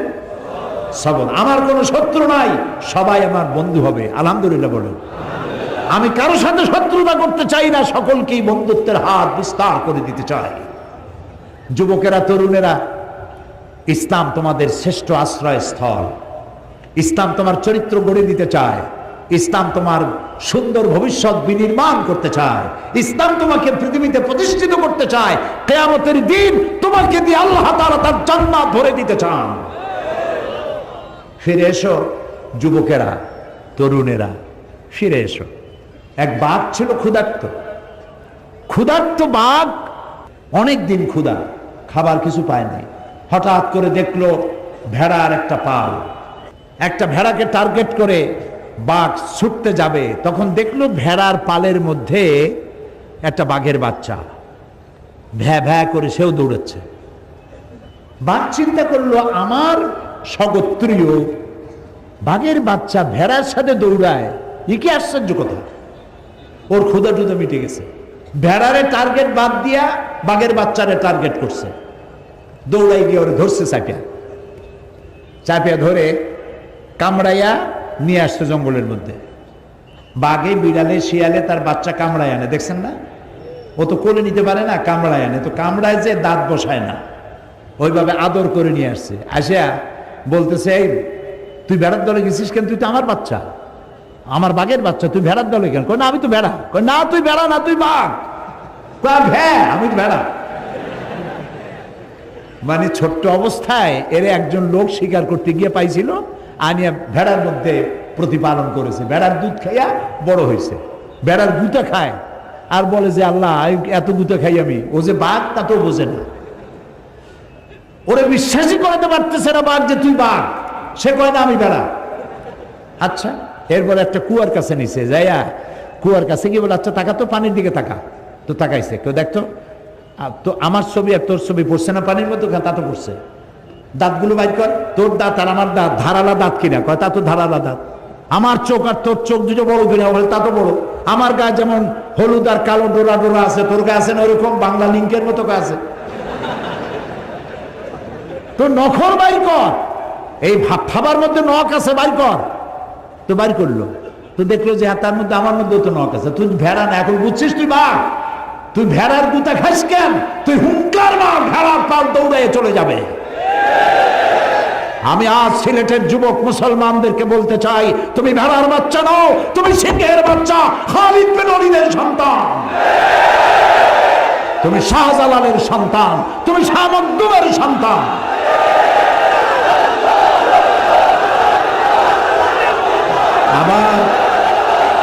আবার তুমি জাগ্রত হও, মুসলমান হিসাবে পরিচয় দিতে গর্ববোধ করো।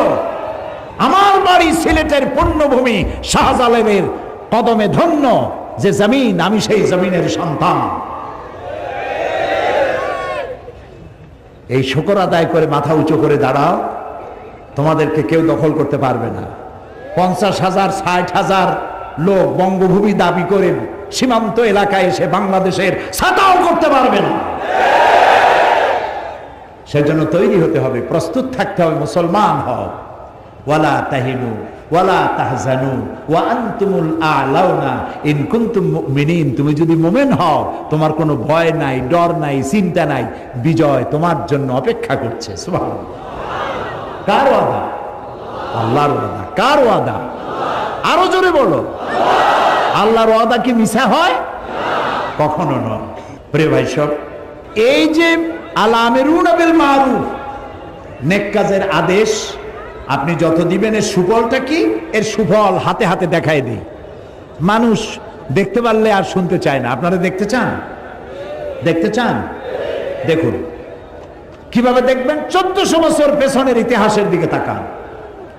রাসূল ইন্তেকাল করেছেন, ক্ষমতায় এসেছেন হযরতে সিদ্দিক আকবর আবু বকর রাদিয়াল্লাহু তাআলা আনহু। প্রধান বিচারপতির দায়িত্ব দিয়েছেন ওমর ইবনুল খাত্তাব রাদিয়াল্লাহু তাআলা আনহুকে। তিনি এখন প্রধান বিচারপতি, চিফ জাস্টিস। ইতিহাস লিখছে হামাকাসা আমান কামিলান ওয়া লাম ইয়াখতাসিম ইলাইহি ইসনান। হযরত ওমরের কোর্টে পূর্ণ 1 বছর হয়ে গেছে, তিনি চিফ জাস্টিস, কিন্তু হযরত ওমরের কোর্টে কোনো মামলা দায়ের হয় নাই। এরকম পৃথিবীতে আছে নাকি কোনো কোর্ট যেখানে বছরে একটা মামলাও হয় না? বলেন। যাই দেখেন সিলেটের কোর্টে কত হাজারো মামলা জমা পড়ে আছে, একটা মামলা নাই। হযরত ওমর বলছেন মা হাজাতা বি ইনদা কওমিন মুমিনিনা ইয়া খলিফাত রাসূলিল্লাহ সাল্লাল্লাহু আলাইহি ওয়াসাল্লাম। হে রাসূলের খলিফা আবু বকর, এই জাতির জন্য চিফ জাস্টিসের দরকার কি? তিনি প্রশ্ন করলেন তুমি এই কথা বলছো কেন? তিনি বললেন আমি 1 বছর প্রধান বিচারপতির দায়িত্ব পালন করছি, আমার কাছে একটি মামলায় পর্যন্ত এলো না। হযরতে আবু বকর সিদ্দিক রাদিয়াল্লাহু তাআলা আনহু তাকে প্রশ্ন করলেন তোমার দরবারে মামলা এলো না কেন? এই ব্যাপারে তুমি কি কোনো চিন্তা করেছো? তিনি বললেন হ্যাঁ চিন্তা করেছি। মামলা এলো না এই কারণে আপনি আমাকে যে জাতির জন্য বিচারক বানিয়েছেন সেই জাতির দিন হচ্ছে দিন হুমুন নসিহা। সে জাতির দিন হচ্ছে নসিহা, কল্যাণ কামনা করা। এই জাতির প্রত্যেকটি ফর্ম, এই জাতির প্রত্যেকটি পার্সন আর এক পার্সনের জন্য কল্যাণ কামনা করে। তো আমি যদি আপনার কল্যাণ কামনা করি তাহলে আপনি কি আমার অকল্যাণ কামনা করবেন? করবেন না। মানহাজুহুমুল কোরআন, আর এই জাতির মানহাজ, উদ্দেশ্য, লক্ষ্য, সংবিধান হচ্ছে কোরআন। ওয়া আমালুহুম আলা আমরি বিল মারুফ ওয়া নাহয়ু আনিল মুনকার, আর এই জাতির আমলটাই হচ্ছে ভালো কাজের আদেশ দেওয়া, অন্যায় কাজ থেকে ফিরিয়ে রাখা। কুল্লু ওয়াহিদুম মিনহুম ইয়ারিফু হাদ্দাহু ফায়াকিফু ইনদা, এর প্রত্যেকটি ব্যক্তি সে তার বর্ডার চেনে এবং বর্ডারের কাছে যখন যায় তখন সে থমকে দাঁড়ায়। বর্ডার কি?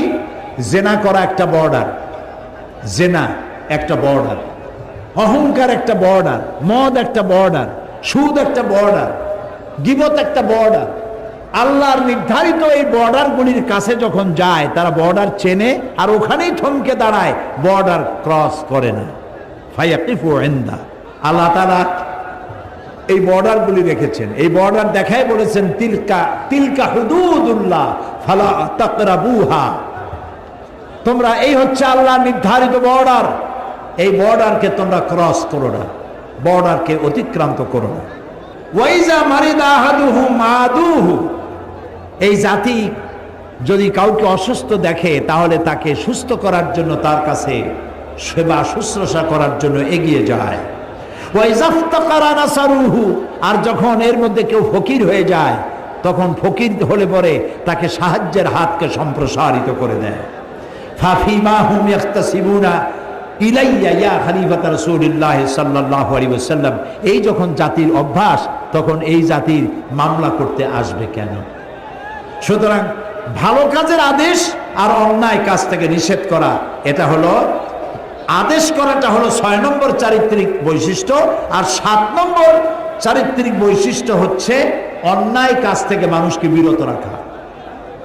6 নম্বরে হলো কি?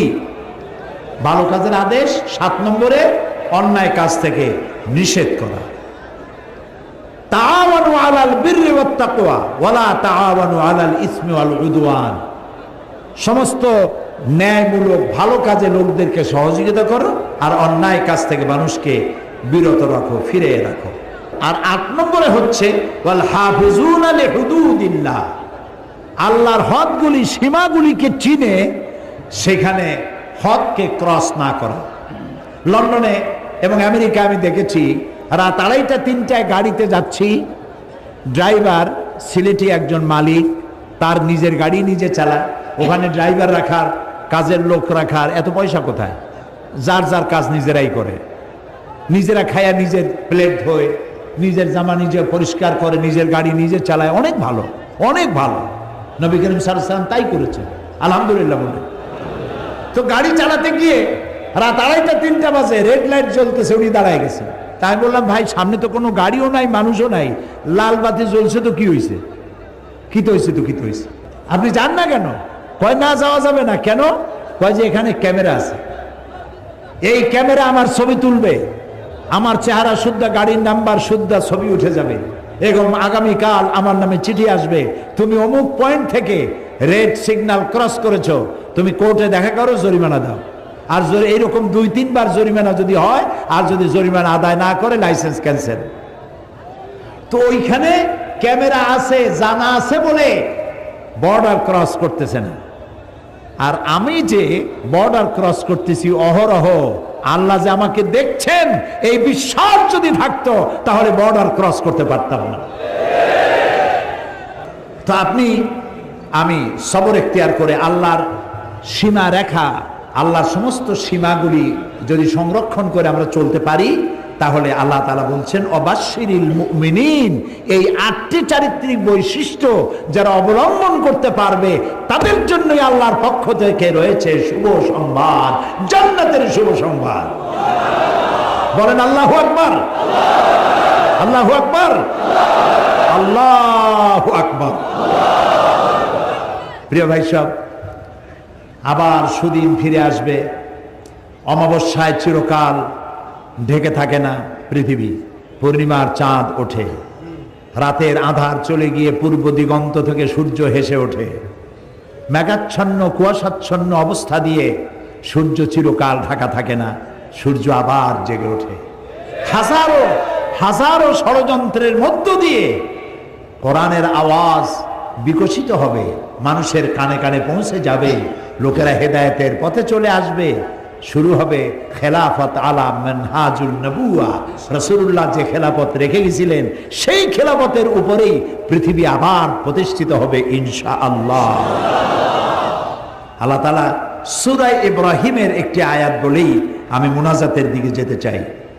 আল্লাহ তাআলা এখানে বলছেন ওয়াকাদ মাকারু মাকরাহুম ওয়া ইনদাল্লাহি মাকরুহুম। তারা একটা চক্রান্ত করেছিল, চক্রান্তকারীরা একটা চক্রান্ত করেছিল। ওয়া ইনদাল্লাহি মাকরুহুম, আর ওরা যে চক্রান্ত করেছিল সেটা আল্লাহর কাছে লিপিবদ্ধ ছিল, আল্লাহর তা জানা ছিল। ওয়া ইন কানা মাকরুহুম লিতাজুলা মিনহুল জিবাল, আর তাদের ষড়যন্ত্র এমন ছিল যে ষড়যন্ত্রে পাহাড় টলে যেতে পারে। হে নবী, ফালা তাহসাবান্নাল্লাহা মুখলিফা ওয়াদি রুসুলা, হে নবী আপনি একথা মনে করবেন না যে আল্লাহ তার নবীদের কাছে যে ওয়াদা করেছেন সেই ওয়াদা আল্লাহ খেলাফ করবেন। চক্রান্ত ষড়যন্ত্র দেখে একথা চিন্তা করার কোনো কারণ নাই। ইন্নাল্লাহা আজিজুন যুনতিকাম, আল্লাহ তাআলা মহাপরাক্রমশালী এবং প্রচন্ড প্রতিশোধ গ্রহণকারী। ভয় পাওয়ার কোনো কারণ নাই। সিলেটের প্রাণবন্ত দামাল ছেলেরা, তোমাদের সমস্ত শরীরে যাদের রক্ত ডগবগ করে যৌবনের মুসলিম রক্ত, কোরআন সম্পর্কে ধারণা নাই, দোষ তোমার না, দোষ হচ্ছে সিস্টেম অফ এডুকেশনের, লেখাপড়ার দোষ। সিলেবাসে এখন ধর্মকে ঐচ্ছিক করতে চাচ্ছে, কত বড় কপাল পোড়া। আল্লাহ রহম করুক, বলি আমিন, বলি আমিন। আপনার ছেলে ছোটবেলায় আলিফ যাবর আ, বা যাবর বা, তা যাবর তা এগুলি পড়তে পারবে না। ক্লাস 8-এর পরে, ক্লাস 1 থেকে 8 পর্যন্ত আলিফ বা তা সা সূরা ফাতিহা কিছুই পড়ানো হবে না। এটা থাকবে ঐচ্ছিক, অপশনাল, পড়লেও পড়তে পারেন, না পড়লেও না পড়তে পারেন। আর ক্লাস 8-এর পরে গিয়ে কি আলহামদুলিল্লাহ রাব্বিল আলামিন পড়তে ইচ্ছে করবে? আহারে, এই সর্বনাশ করবেন না, আল্লাহর রাস্তে করবেন না। ছেলে মেয়েদেরকে বাল্য অবস্থা থেকে ধর্মীয় শিক্ষায় শিক্ষিত করুন, কোরআন শিখান। যুবকেরা, তোমরা মনে করেছো বিজ্ঞান অনেক বড় ব্যাপার আর ইসলাম কোরআন অনেক নিচের ব্যাপার। না, বিজ্ঞান মানে কি? বিজ্ঞান মানে হলো বিশেষ জ্ঞান, বিশেষ জ্ঞান।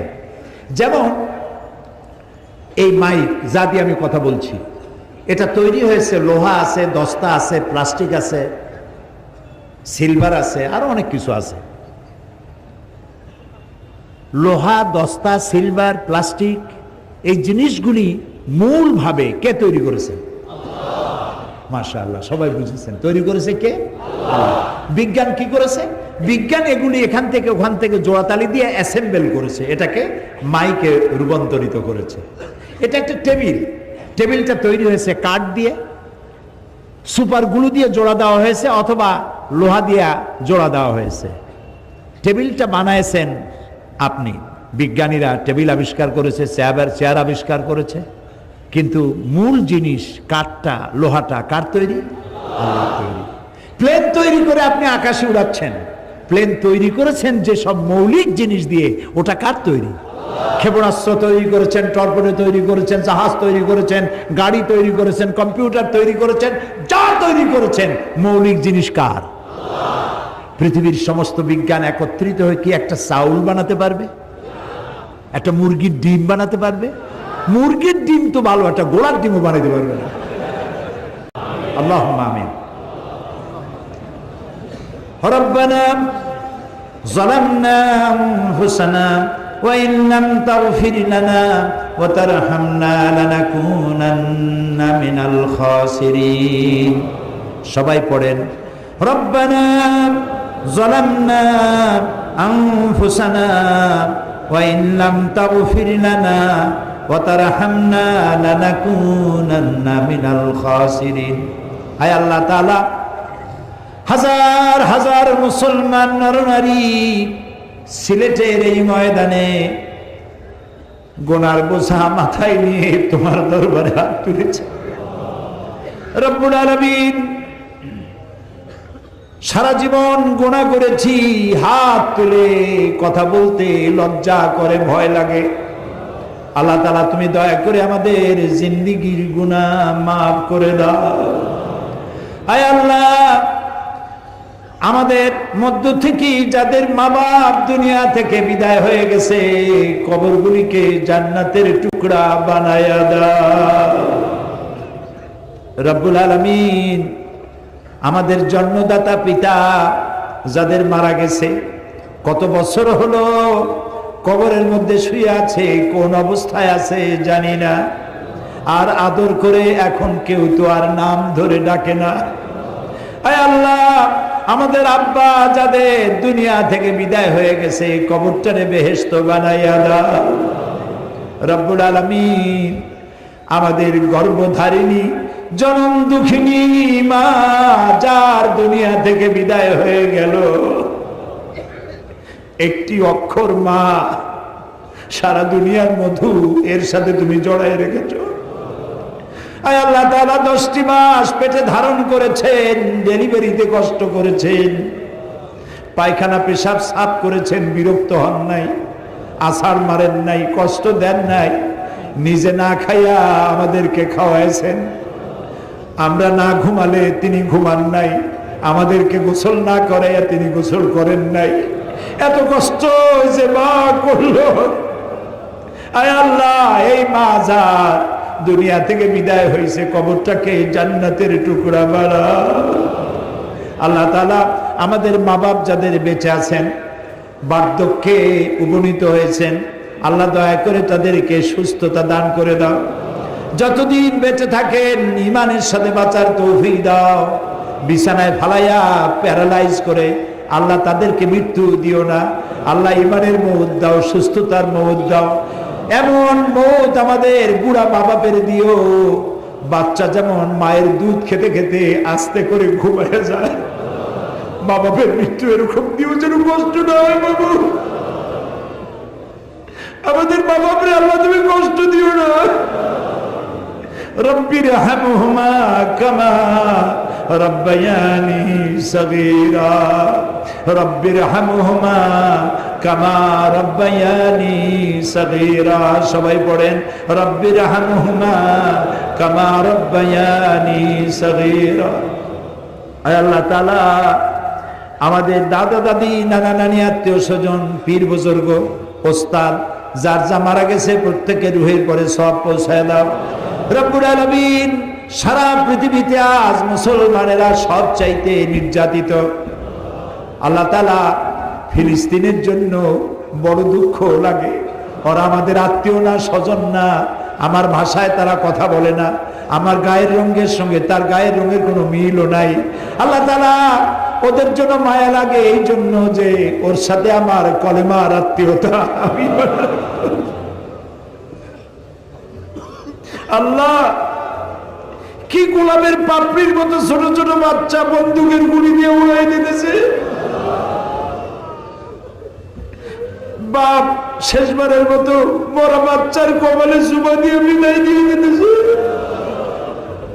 কবরও জায়গা হয় না, কবরেরও জায়গা নাই।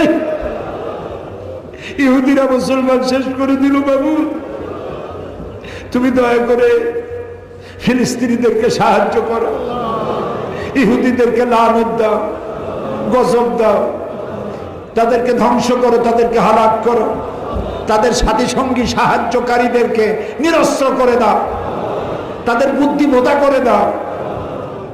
আল্লাহ, দুনিয়া মুসলমানদের প্রতি তুমি সাহায্য না করলে যাবো কই?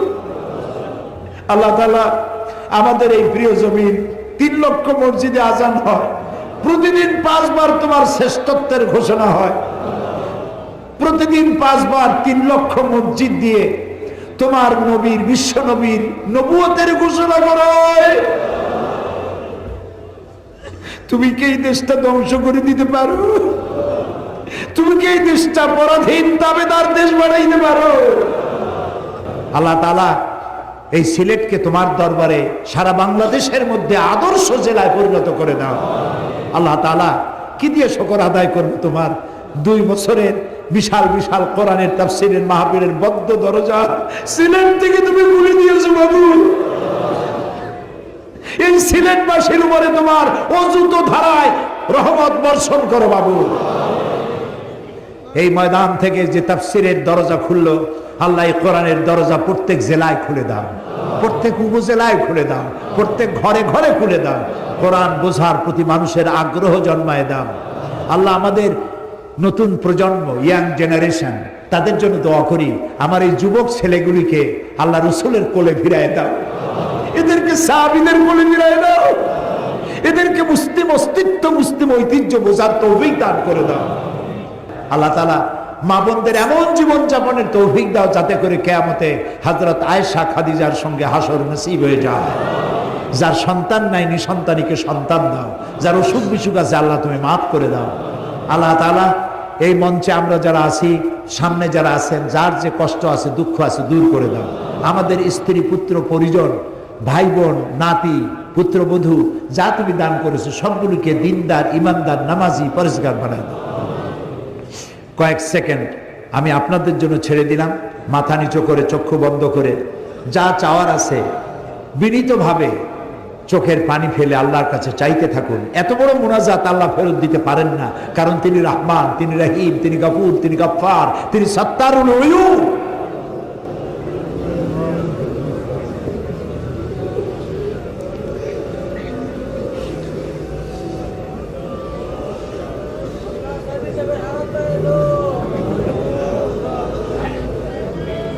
আল্লাহ তাআলা, তুমি আলিমুম বিজাতিস সুদূর, তুমি অবশ্যই শুনতে পাচ্ছ কে কি বলতেছে, কে কি চাইতেছে। তোমার ভান্ডে তো কিছুর অভাব নাই, বৈধভাবে যে যা চাইলো তুমি প্রত্যেকের ঝুলি মালামাল করে দাও। এই মাহফিল থেকে কাউকে তুমি নিরাশ হয়ে ফেরত দিও না, নিরাশ করে ফেরত দিও না। আল্লাহুম্মা লা তারুদ্দানা খায়িবিন, আল্লাহুম্মা লা তারুদ্দানা খায়িবিন।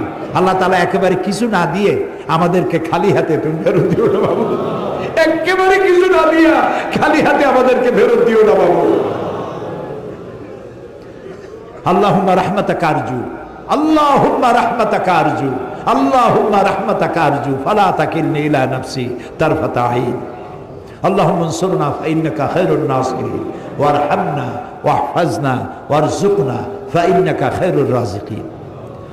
ربنا تقبل منا إنك أنت السميع العليم وتب علينا إنك أنت التواب الرحيم سبحان ربك رب العزة عما يصفون ওয়া সালামুন আলাল মুরসালিন ওয়ালহামদুলিল্লাহি রাব্বিল আলামিন ওয়া জাল আখিরা কালামিনা ইনদাল মাউত লা ইলাহা ইল্লাল্লাহু মুহাম্মাদুর রাসূলুল্লাহ। আসসালামু আলাইকুম ওয়া রাহমাতুল্লাহ।